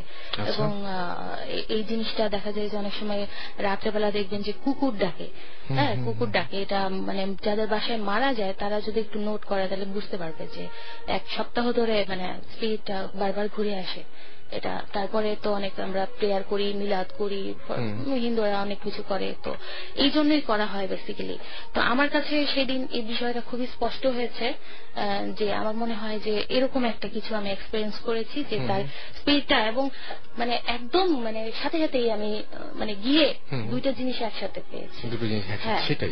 তো এখন এই বিষয়টা অনেকে বলে যে প্রশ্ন ছিল অনেকের হয়তো বা আগে যে কেন মানে বন্ধুরা ফিরে ফিরে আসে, হয়তো কথা থাকে কিছু, বা হয়তো বা দেখতে ইচ্ছা থাকে, অনেক বলে না মানে মারা যাওয়ার আগে মুখকে দেখতে ইচ্ছা করে, একটু মুখকে দেখতে ইচ্ছা করে, তো বিষয়টা মনে হয় এটা। তো পরে আমি চলে আসি রাতে, তারপরে আমি আর কিছু এক্সপিরিয়েন্স করি না। ঘুমাতে পেরেছিলেন? না, আমি ঘুমিয়ে গেছি এবং পরের দিন যখন আমি চলে গেলাম, পরে আমার সে মানে রুমমেট বোম্বে থেকে আসে, তো পরে সে বিকালবেলা আসার পর আমাকে ফোন দেয়, আমি তখন আবার সিটিতে চলে গেছি। সে আবার বলে যে লিজ তুমি কোথায়? আমি বললাম যে আমি তো একটু বাইরে, আমি আজকে মনে হয় আসবো না। বলছেন না না, তোমাকে আসতেই হবে, এই বাড়ি পাড়াতে এক মহিলা মারা গেছে, আমি ভয়ে ঘুমাতে পারছি না, তুমি আসো। তারপরে আমি আসি আর কি, কিন্তু তাকে আর কিছু বলি না। সে হয়তো তারও কি কোনো প্রবলেম হয়েছিল এরকম কোন ধরনের কোনো কিছু? না না না, ওখানে কিছু হয় নাই এবং আমার মনে হয় না ওরকম কিছু ছিল। বাট ওই রাতের ঘটনাটা যেহেতু একদমই অদ্ভুত ব্যাপার না, খুবই অদ্ভুত ব্যাপার, আপনাকে জাগিয়ে যেন মৃত্যু সংবাদটা দেওয়া হলো এরকম একটা ব্যাপার এরকম। এবং আমার মনে হয় যে she didn't come for me, মানে উনি ওখানে আসছিল তার বান্ধবীর খোঁজে বা সামথিং, কিন্তু আমাকে একা, যেহেতু আমি ছিলাম পুরা বিল্ডিংটাতে একা ছিলাম, তো তার উপস্থিতিটা আমি মানে খুব টের পেয়েছি। অন্য কেউ থাকলে হয়তো বা জানি না কি হতো। সত্যি আমাদেরকে যাই হোক, আমার কতগুলো SMS পড়ে ফেলি। লাবণী আমাদের SMS করেছেন, লিখেছেন ভাইয়া খুব ভালো লাগছে, thank you so much. Pinky লিখেছেন খুব ভয় লাগছে, আজকে ঘুম আসবে না হয়তো। ওকে, না ঘুমাতে হবে, না ঘুমালে দেখা যাবে কালকে রেডিও ফুর্তি মিস করবেন, রাইট? নাহিদ মুগদাপাড়া থেকে লিখেছেন যে বামুনদের ঘটনাটা আমি প্রিভিয়াস স্যাটারডেতে মিস করেছি, এগেইন শুনতে পারবো। আচ্ছা, এটা হচ্ছে বামুনদের ঘটনা অনেকদিন থেকেই হচ্ছে, মানে আমরা আলোচনা করছিলাম, সেই জন্যই আজকে যেটা লিজ বললেন সেটা মানে তার ঘটনা। বাট এর আগে আরো একজন কিন্তু শেয়ার করেছেন, তিনি আজকে আমাদের SMS ও পাঠিয়েছেন, এবং মানে কি বলবো যে হঠাৎ করে তার SMS আমরা পেয়েও গেছি এবং পড়ে ফেলেছি।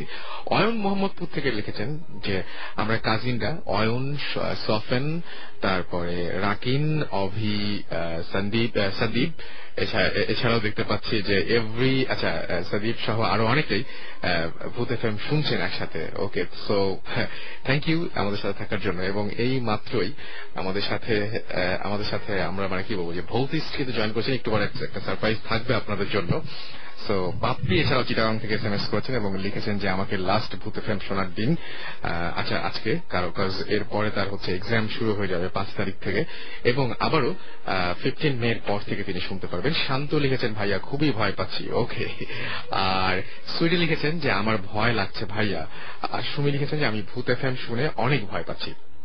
বুঝতেই পারছি। তো আমরা একটা ব্রেকে যাব, ইন দ্য মিন টাইম আপনারা একটা গান শোনেন এবং আপনারা সবাই মিলে ওয়েট করছেন। আচ্ছা, এখানে আমরা দেখতে পাচ্ছি যে আপনারা অনেকেই ইনফ্যাক্ট লিখেছেন যে একটা মেইলও আসছে সুমন ভাইয়ের কাছে, যেটা আমি পড়ে ফেলেছি একটু আগে। এছাড়াও দেখতে পাচ্ছি যে এখন মানে একজন এরকম করে বলছেন যে দেশ টিভিতে ভৌতিস্ট শো কবে থেকে শুরু হবে, নাম হচ্ছে নাহিদ মুগদাপাড়া থেকে। সুতরাং এই প্রশ্নগুলো নিয়ে সবকিছু নিয়ে আমরা একটু পরেই ফিরে আসবো, জাস্ট একটা ব্রেকের পরে। আর এর মাঝখানে ছোট্ট একটা গান শুনে আসবো। Let's go, cruising through the city that we ain't. Go, the spinning gas, get it with the same. Go, we showing off just the way that.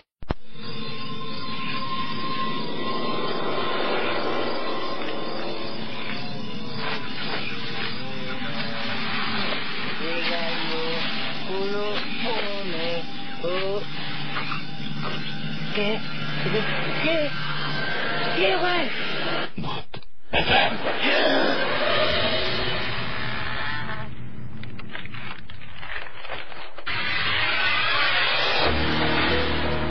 Right, শুনছেন সবসময় রেডিও ফুর্তি, সাথে আছি আসেল এবং চলছে ভূত FM। আর এই মুহূর্তে আমাদের সাথে জয়েন করেছেন, আমি মানে কি বলবো, সরাসরি আপনার কণ্ঠ শুনলে বুঝতে পারবেন আমাদের অনেক অনেক ভালো লাগার একটা কারণ হচ্ছে, আর মানে আজকে ভালো যাচ্ছে সবকিছুই।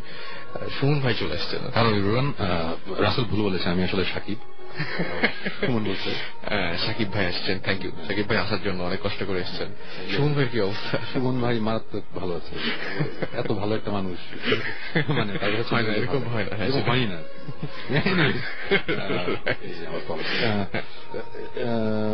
হ্যালো এভরিওয়ান, অনেকদিন পর আসলাম এবং যদিও আজকে আমার কাছে তেমন কোনো স্টোরি নেই, বিকজ ব্যাপারটা হচ্ছে কি আমরা ইদানিং তো ওই যে আপনাদের ওই ভৌতিস্টের নাটকের শুটগুলো করছি, রাইট, নাটক করে শুট করছি, তো এখন আমরা ইনভেস্টিগেশনও যেতে পারছি না। আমাদের কনসার্ট নিয়ে অনেক বেশ ঝামেলার দৌড়ের উপর আছে। আচ্ছা, সো যে কারণে ইনভেস্টিগেশনে যাওয়া হচ্ছে না। কয়েকদিন আগে আমরা একটা আনঅফিসিয়াল ভাবে মানে পুরোপুরি ইকুইপমেন্ট নিয়েও যাইনি, একটা জায়গায় জাস্ট গিয়েছিলাম। একটা মানে জাস্ট জায়গাটা রেকি করতে দেখতে গিয়েছিলাম। ওখানে স্টোরিটা খুব ইন্টারেস্টিং, তো ওটা আমার ভালো লেগেছে। ওটা নিয়ে আজকে হয়তো বা আজকে এটা নিয়ে আলাপ করতে পারি। যদি আমি কমপক্ষে মানে আমি কতগুলো ইমেল পেয়েছি আপনি মানে জাস্ট বিশ্বাস করতে পারবেন না, আমি গুনি নাই, তবে মিনিমাম 8-9টা মানে যারা ডিটেল লিখেছেন, 8-9টা ডিটেল লিখেছেন, SMS পেয়েছি অসংখ্য। এবং আপনি যে লাস্ট যে এপিসোডটা যেখানে করতে চেয়েছেন মানে যে বাসাটায়, এবং ওই যে আপনি যেখানে এক্সপিরিয়েন্স করেছেন অলরেডি, তো অনেকেই এই ঘটনার সাথে নাকি পরিচিত, মানে এই টাইপের ঘটনার সাথে, এবং এরকম ঘটনা ঘটে এবং তারা সুমন ভাইকে অনেক বেশি ভালোবাসেন, সুমন ভাইকে অনেক বেশি ভালোবাসেন। তাদের মানে একদম আর্টমোস্ট রিকোয়েস্ট তাদের যে আপনি যেন লাস্ট এপিসোডটা না করেন, মানে ওইখানে যেন না যান, এটা তারা রিকোয়েস্ট করেছে। সুতরাং এটা আপনার লিসনার, এটা আপনার সব হচ্ছে মানে এটা অডিয়েন্স, সো তাদেরকে আপনি বলবেন সবার। আমার কেন মনে হয় আমরা যদি লাস্ট এপিসোডটা না করি, ওটার ইনভেস্টিগেশনটা অলরেডি আমাদের অনেক বড় হয়ে গেছে, মানে আমাদের একটা এপিসোডে হবে না, 2টা কি 3টে এপিসোডও লাগতে পারে ইনভেস্টিগেশন পার্টটা। আমার কেন জানি মনে হয় প্রথম 2টা ইনভেস্টিগেশন দেখার পরে তখন তারা আমাদের গালাগালি করবে আমরা কেন যাই নাই, এত ইন্টারেস্টিং হয়ে গেছে। রেসপেক্টটা আছেই, বাট আমরা যেটা চিন্তা করছি যে কারণে আমরা এখন ওখানে যাইনি, আমরা আগে ভৌতিষ্টের সব কাজ শেষ করে সব রেডি করার পর তারপর যাবো। এবং আপনি বলেছেন যে মানে জিবরান এবং সাকিব ভাই দুজনকে আপনি নিতে চাচ্ছেন না ওই সময়, মানে আপনি আগে একা যাবেন। হ্যাঁ, এরকম একটা, বাট এখন একটা সময় সিনারিওটা অন্যরকম ছিল, বাট আমি শিওর ঘুরে ফিরে দেখা যাবে যে আমি যাচ্ছি, সাকিব যাচ্ছে, জিবরান, মানে আমি মানে সাকিব আর জিবরান ছাড়া ভৌতিস অ্যাকচুয়ালি ভৌতিস না আর কি। আচ্ছা, সো অ্যাকচুয়ালি আলটিমেটলি আমাদের 3জনেরই যাওয়া হবে, এবং আমরা এই ধরনের ব্যাপারে একজন এক্সপার্টকে আমরা নিয়ে যাচ্ছি আমাদের সাথে, যে কিনা এগুলো মানিকগঞ্জ থেকে যার কথা বলেছেন আপনারা সবাই। হ্যাঁ, ওই ভদ্রলোক আমাদের সাথে যাবে, রাজি হয়েছেন।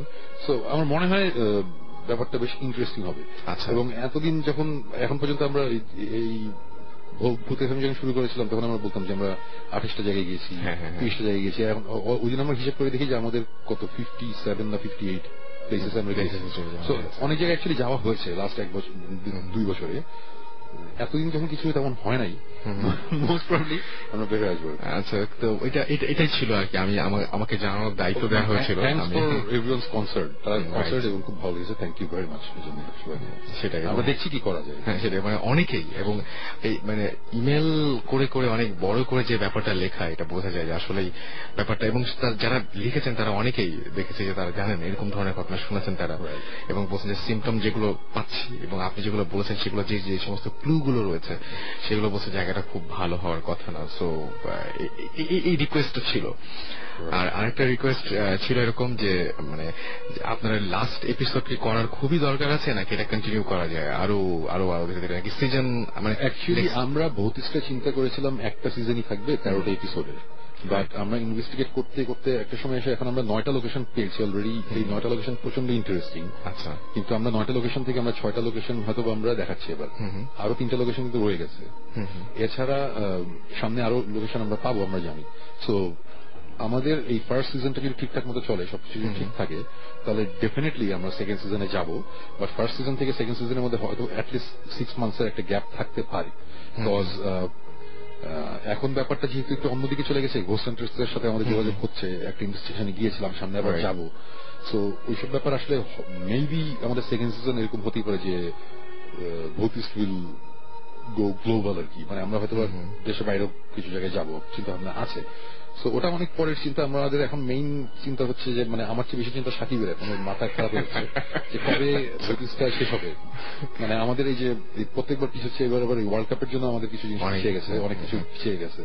সো আমাদের তো এই মাসেই শুরু করার কথা ছিল, তারপরে চিন্তা করলাম এপ্রিল, এখন আবার চিন্তা হচ্ছে মে, মানে এরকম একটা ব্যাপার হচ্ছে আর কি। বাট আমরা চেষ্টা করবো। আচ্ছা, আমি একটা অফ টপিক অন্য একটা কথা বলি, সেটা হচ্ছে যে এটা আমি প্রত্যেকবার বলতে চাই, বলা হয় না। আমার ছেলের 2টো ফ্রেন্ড আছে, মানে ওরা ক্লাস 5-এ পড়ে, গ্রিন হেরলে, পিচ্ছি 2টো ছেলে। একজনের নাম হচ্ছে সাইরাত, আর একজন হচ্ছে রিয়াসাত। এরা আমার সিভিয়ার হিউজ ফ্যান, মানে আমার গানটা অনেকদিন ধরে ফলো করে। এবং তারপরে তারা ভৌতিস এবং এই যে ভূত এফএম এর সিভিয়ার ফ্যান হয়ে গেছে। মানে ভূত এফএম এ এভরি নাইট, মানে এভরি উইকে রাত্রেবেলা কি হচ্ছে না হচ্ছে এগুলো আমার ছেলেকে তারা খবর দেয়। জানিস তোমার বাবা তো ওই দিন অমুক জায়গায় গিয়েছিল। আচ্ছা, আমার ছেলে জানেন এটা, সে আমাকে কল দিয়ে জিজ্ঞেস করে। সো অ্যাকচুয়ালি ওদের সাথে আমি মিটও করেছিলাম, ক্লাস 5 এর দুটো ছেলে, এবং ওদের থ্যাঙ্কস আমাদের এই ভূত এফএম রেগুলার শোনার জন্য। ওরা নিশ্চয়ই আজকে শুনছে। আমাদের পক্ষ থেকে অনেক অনেক থ্যাঙ্কস যে এত কষ্ট করে এত রাত্রেবেলায় বাচ্চা ক্লাস 5 এ পড়ে তারপরে এত রাত জেগে যে শুনছে, এটা বিরাট ব্যাপার। এবং ওরা নিশ্চয়ই অনেক হ্যাপি হবে যে সুমন ভাই আজকে আছেন এখানে, সুতরাং আরো অনেক অনেক বেশি হ্যাপি অন্য দিনের চাইতেও। সো আমরা দেখতে পাচ্ছি যে তাসমিয়া আমাদের SMS করেছেন, এবং তাসমিয়া উত্তরা থেকে SMS করেছেন। এছাড়াও আমাদেরকে SMS করেছেন রনি, SMS করেছেন আমাদেরকে অনন্যা, সাইদ, এছাড়াও জয়, এছাড়াও আমাদেরকে SMS করেছেন মিম, এছাড়াও বিধান, সাজিম সহ আরো অনেকে, ফারুক সহ আরো অনেকে, এবং আশিক। সো আমরা একে একে SMS গুলো পড়ার চেষ্টা করব। আমাদের যারা ইমেল পাঠাচ্ছেন তাদেরকে বলি যে bhutfm@radiofurti.fm এখানে ইমেল পাঠাতে পারেন, এবং শাউট লিখে স্পেস দিয়ে আপনার নাম লিখে স্পেস দিয়ে আপনার মেসেজ লিখে পাঠিয়ে দিতে পারেন 9840 নম্বরে। আমরা কোনো ঘটনায় যাব? আমার আজকে তেমন কোনো ঘটনা নেই, একটা ঘটনাই আছে যেটা খুব ইন্টারেস্টিং, ওটা আমরা ওটা দিয়ে শেষ করবো। শেষ করবো, আমি আজকে ঘটনা শুনি বরং। ওকে, সো আপু আপনি আর কিছু যদি আপনি একটু বলতেন। আচ্ছা, মাঝখানে তাহলে আমরা ওনার কাছে একটু ঘুরে আসি, ওনার কাছ থেকে একটু ঘুরে আসি, ওনার কাছ থেকে ঘুরে আসার পরে তারপরে আবার আপুর কাছে আসবো। আচ্ছা, আপনি একটা ঘটনা বলেছিলেন আপনাদের পুরান ঢাকা নিয়ে, এবং যে আপনারা যে এলাকায় থাকেন সেই এলাকায় একটা ছাদ থেকে আরেকটা ছাদে যাওয়া যায়। জি ভাই। তো আপনারা ওইখানেই ছাদে একটা ঘটনা এক্সপিরিয়েন্স করেছিলেন, তো আপনি বলতে পারেন, মানে আপনার বেশ কিছু আছে, আমরা একটা ঘটনা শুনি আগে। হাই লিসেনার্স, আমি আসিফ, হাজারবাগ থেকে, পুরান ঢাকা। আমার বাসা একসাথে 4-5টা বাসার সাথে অ্যাটাচড। তো সামনে আমার একটা ফ্রেন্ডের বাসা, আমার বাসা থেকে ওর বাসা প্রায় ছাদ থেকে ছাদে দেখা যায়। তো আমি প্রায় প্রত্যেক রাতেই 3টা-4টা পর্যন্ত ছাদে থাকি। তো একদিন হঠাৎ ছাদে বসে গিটার বাজাচ্ছি আর ওদের বাসার ছাদের দিকে তাকাইছিলাম। তো হঠাৎ দেখতে পেলাম যে ওদের বাসার ছাদ থেকে নিচের দিকে 2টা লোক গ্রিল বেয়ে বেয়ে নামতেছে। তো আমি তখন আমার ফ্রেন্ডটারে ফোন দিলাম, ফোন দিয়ে জিজ্ঞেস করলাম যে কি ব্যাপার, তোদের বাসায় মানে চোর আসছে?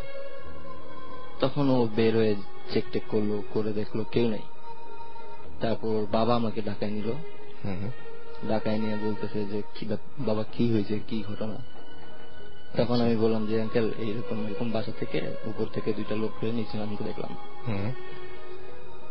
তারপর আবার ব্যাক করে আবার সেই ছাদে বসলাম, বসে আবার সেই ছাদের দিকে তাকায় আছি। আপনি আমার একটা ঘটনা বলার সময় আজকে একটা ঘটনা খুব অদ্ভুত টাইপের বলছিলেন জিনিসটা, সেটা হচ্ছে যে আপনি এই শোতেই শুনেছেন, কিন্তু মানে এটা কিন্তু সুমন ভাই অ্যাডভাইস করেননি। আপনি যেটা বলছিলেন যে সুমন ভাই যেটা করেন যে কোনো ভয় পেলে বা কোনো কিছু দেখলে সেটা ভালোভাবে দেখতে চান বা জিনিসটা খুঁজে দেখতে চান। তো ভালোভাবে দেখতে চাওয়া, আমি এখানে শুনেছি ফেস করা, রাইট, ফেস করা, এবং আপনিও সেই জন্যই ফেস করতে চেয়েছিলেন, রাইট?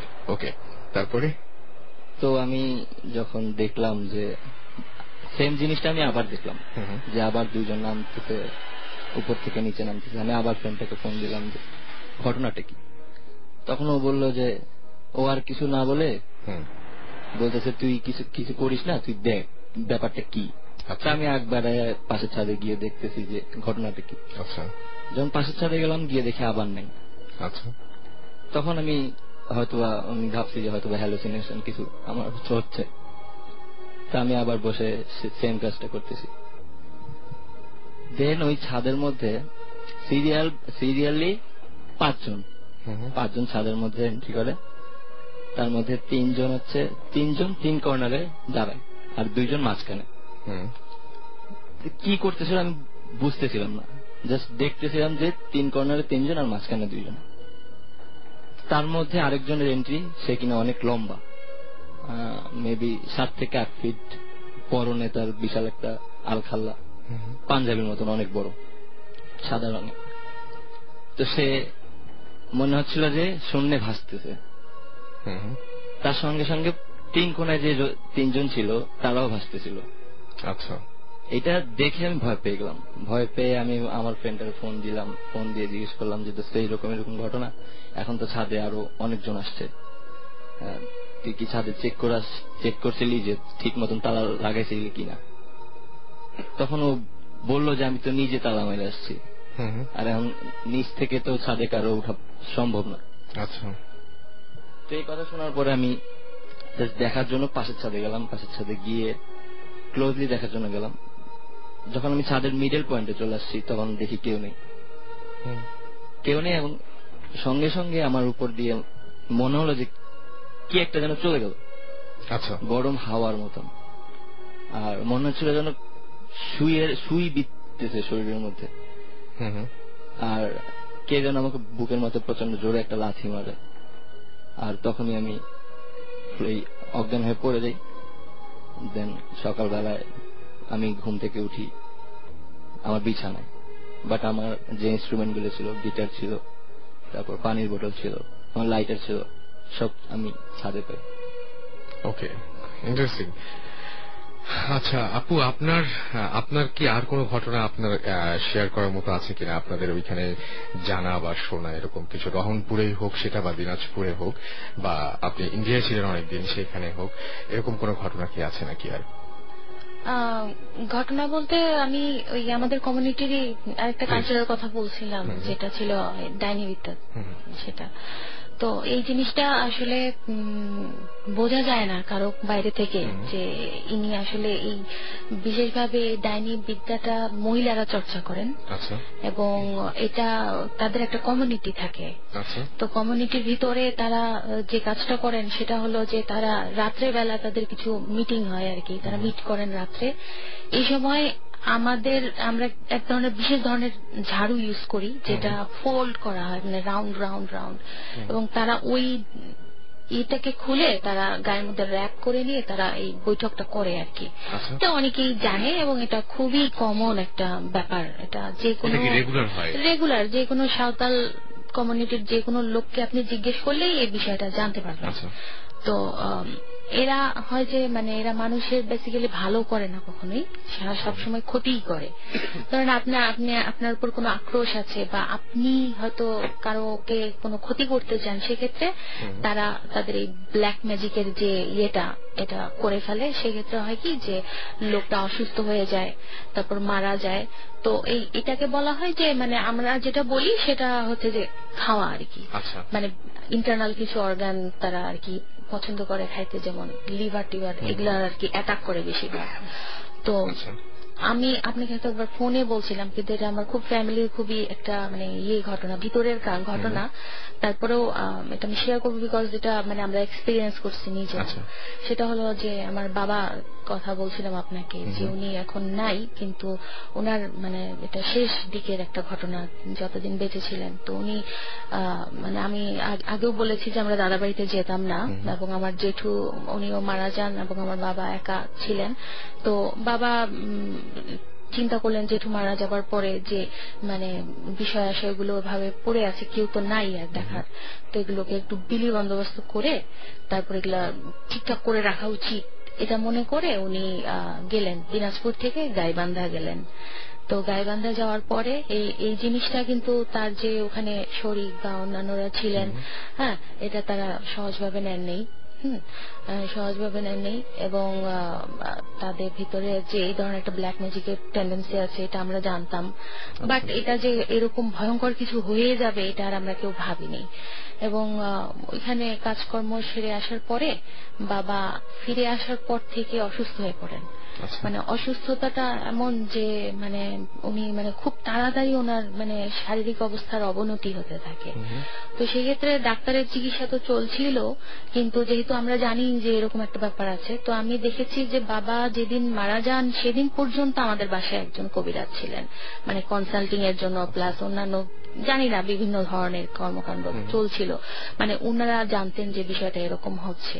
কিন্তু বাবা মারা যাবার পরে যেটা আমরা জানতে পারি, মানে পরে মা আমাদেরকে বলেন, মাও আমাদের কাছে বলেন না এই বিষয়টা, সেটা হচ্ছে যে বাবা ছিলেন ডায়াবেটিসের রোগী, যার কারণে তাকে মাঝে মাঝে রাত্রে উঠতে হতো। তো গ্রাম ছিল, সো মানে টয়লেটটা ছিল বাইরে, তো উনি প্রায় মাঝে মাঝে উঠতেন।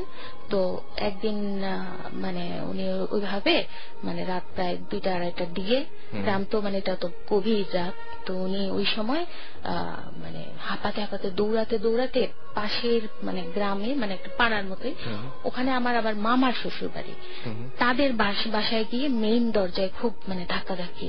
তো সেই সময় আমার উনি আর কি মামার যে শ্বশুর মশাই উনি উঠে আসে, জিজ্ঞেস করেন মানে দরজা খুলে দেখে যে আমার বাবা এরকম হাঁপাইতেছে। তখন জিজ্ঞেস করে যে কি হয়েছে, তখন বলে যে ঘরে ঢুকানোর পরে বলে যে আমি এরকম উঠছিলাম, তো দেখি যে উঠানের উপরে এরকম বসছে, সভা বসছে ডাইনিদের, হ্যাঁ, এবং তারা সবাই মিলে একযোগে আমাকে তাড়া করছে এবং তাদের তাড়া খেয়ে আমি এখানে চলে আসছি। তো তারপরে তো সে আর ভয়ে যাইতে পারে না বাবা, সে ওনাকে নিয়ে আসে রাতে, নিয়ে আসার পরে তো মানে এই জিনিসটা উনি যে দেখে ফেলছে প্লাস একটা আক্রোশও ছিল হয়তো বা, তারপর থেকে তারা মানে বলে দিছিল যে 3 মাস উনি বাঁচবেন, তারপর আর বাঁচবেন না, এবং এক্স্যাক্টলি আফটার 3 মান্থস উনি মারা গেছিলেন।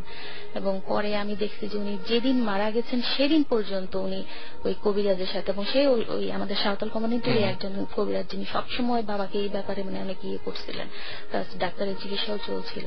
তো আমি এটা যে মানে এটা এখানে দেখছি, প্লাস এই কারণে মানে আমি বিষয়টা আপনি যেটা জিজ্ঞেস করছিলেন বিশ্বাস করি কিনা, এটা আসলে খুবই রিয়াল, মানে এটা আমরা সবসময় এক্সপিরিয়েন্স করি। যেমন হুট করে কোথাও গেলে কিছু কিছু ব্যাপার যেটা মেনটেন করতে হয় সেটা করি, মানে কোথাও গেলে হুট করে খাওয়ার আগে কারো বাসায় আমরা আগে বলে নিই যে আমি কিন্তু জানি যে হোয়াট ইজ হ্যাপেনিং, মানে এটা একটা ডিক্লারেশন যে আমি জানি, তুমি যত করো আমি জানি। কিছু কিছু ব্যাপার আছে নিয়ম কানুন যেটা মেনটেন করতে হয় যখন আমরা কারো বাসায় যাই। তো এটা একটা ঘটনা, মানে সত্যি ঘটনা।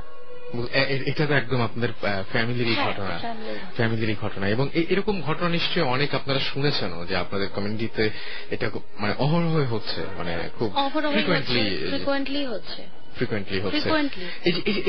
এই যে মানে ডাইনিদের সব হয়, ডাইনিরা খেপে যায় বা যেটা বলে নাকি ক্ষতি করে, কখন ক্ষতি করে বা কেন ক্ষতি করে, মানে এটা কি কেউ ক্ষতি করায় তাদেরকে দিয়ে নাকি তারা নিজেরাও অনেক সময় ক্ষতি করে বসে? তারা নিজেরাই ক্ষতি করে বসে, কারণ তারা কারো ভালো সহ্য করতে পারে না। মানে একটা এক্সাম্পল দিই, যেটা আমার মার বাড়ি, মা নিজের চোখে দেখেছেন, যেটা তাদের বাড়ির পাশে এক মানে মহিলা ছিলেন যিনি এই ডাইনি বিদ্যার চর্চা করতেন। এটা জানে সবাই, জেনেও মানে ইটস লাইক ওপেন সিক্রেট, কেউ কিছু এটা নিয়ে ঘাটায় না। তো উনি পাশের বাড়িতে এক মহিলা আর মেয়ে তারা মাছ ধরতে গেছে। তো মাছ আর আসার পরে সেই বুড়ি রাস্তায় তাকে পায়ে জিজ্ঞেস করছে, কিরে মাছ কয়টা পেলি? তো ওই ছোট মেয়েটা বলছে যে দূর মাছ পাই নাই।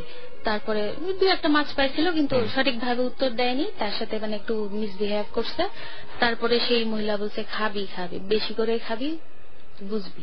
এটা বলার পরে সে বাসায় গেছে, রাত্রের বেলা তার বমি পায়খানা হাবি জাবি হয়ে সে রক্ত বমি টমি করে ওই রাতেই মারা গেছে। মানে এই টাইপের তারা আর কি, মানে প্রচন্ড রকমের খারাপ মানে রিঅ্যাক্টিভ, মানে সেটাই অ্যাভয়েড করাই ভালো আর কি, সেটাই। সুতরাং মানে ঝামেলায় বেশি না যাওয়াই ভালো। আমরা কিছু SMS পড়ে ফেলি।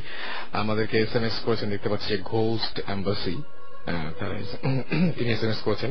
সুমন ভাই, SMS গুলোর এরকম নাম হওয়ার একটু কারণ আছে, সেটা হচ্ছে যে আজকে জিবরান ভাই আসার কথা ছিল, একটা সপ্তাহ পরে আসতে চেয়েছিলেন।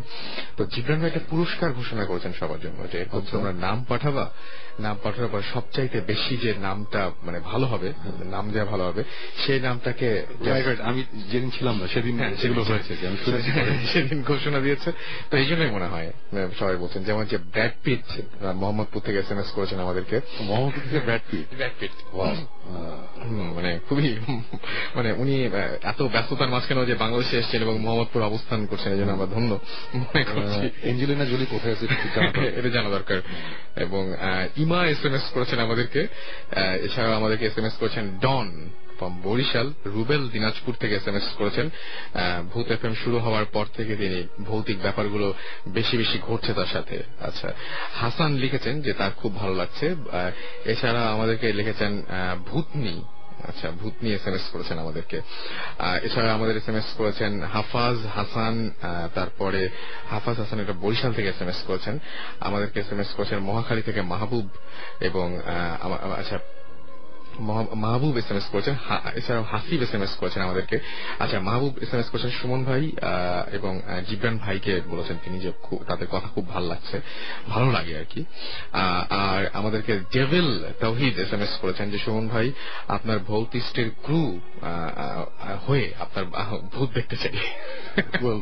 এখনো পর্যন্ত আমরা তো দেখতে পারলাম না ভূত, তুমি ক্রু হয়ে কেন দেখবো আমি ঠিক জানি না। সেটাই। আর এছাড়াও আরিফিন আমাদের SMS করেছেন, এছাড়াও SMS করেছেন আমি বললাম যে ঘোস্ট এম্বাসির আরেকটা SMS পেয়েছি, সাকি আমাদের SMS করেছেন আজাদ, শাহিন, শিফা সহ আরো অনেকে। তো সবাই জানিয়েছেন যেটা বেসিক্যালি যে অনেক ভালো লাগছে, অনেক এনজয় করছেন সেটাই। শুনুন ভাই, এখন কি আমরা আপনার ঘটনায় যাব? আমার আজকে একটাই ঘটনা, তাহলে আরেকটু পরে যাই না? হ্যাঁ, একটু পরে যাওয়া যায়। আমি জাস্ট একটা কথা বলবো। একজন বলছিল যে ভূত এফএম শোনার পর থেকে তার বেশি ঘটছে। অ্যাকচুয়ালি মেইন ব্যাপারটা এটা নিয়ে আমরা আগে অনেকবার বলেছি যে এইসব জিনিস মোস্ট অফ দ্য কেসেসে অ্যাকচুয়ালি হয় সাইকোলজিক্যাল ব্যাপার স্যাপার হয়। আচ্ছা, একজন আমাকে SMS করেছে, অ্যাঞ্জেলিনা জোলি কই আছে ওইটা দিয়ে আপনার কি? ওইটা দিয়ে আমার বুঝতেই পারছি কি। এনিওয়েজ, আমরা তো এখন ভূত নিয়ে গল্প করছি, এখন এসব নিয়ে আলাপ না করে। না, আমি ফ্যান, আমি বিগ ফ্যান। অ্যাঞ্জেলিনা জোলিতে জোলির ব্যাপারটা আপনার মনে হয় অনেকে জানেন না। টুরিস্ট মুভিতে কিন্তু সুমন ভাইকে দেখা গেছে, যারা টুরিস্ট মুভিটা দেখেন না তারা দেখে ফেলবে। এবং সেটাই।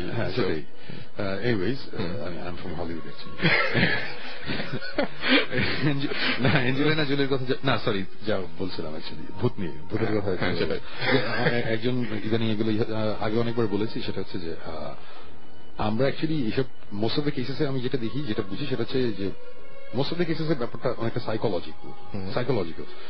আজকে আমি ঠিক আছে, আমার বাসায় সবকিছু ঠিকঠাক আছে, আমার রুমে রাতে যখন ঘুমাতে যাই টুকটাক হয়তো আওয়াজ হয়, সবার বাসাতেই হয়, কিন্তু আমি একটা ভয়ের মুভি দেখলাম, তারপরে তো ভূতের গল্প শুনলাম, তারপর রাতে ঘুমানোর সময় মনে হয় এই আওয়াজ হচ্ছে কেন, অথচ আওয়াজ কিন্তু এভরিডে হয়। এভরিডে আমরা কিন্তু চিন্তা করি নেই যেটা ভূত বা ডিমন অথবা খারাপ কিছু, তখন আমরা চিন্তা করি। সো মোস্ট অফ দ্য কেসেসে এগুলো সাইকোলজিক্যাল, বাট কেউ তাই বলে আমি বলবো না যে সারাক্ষণ সবসময় সবকিছুই সাইকোলজিক্যাল বলে উড়িয়ে দেওয়া উচিত হবে না, তাহলে প্রবলেম হয়ে যাবে। আজকে উনি বলছিলেন যে ডাইনি বিদ্যা যেটা শুনছিলাম, এসব জিনিস আসলে হয় কিনা।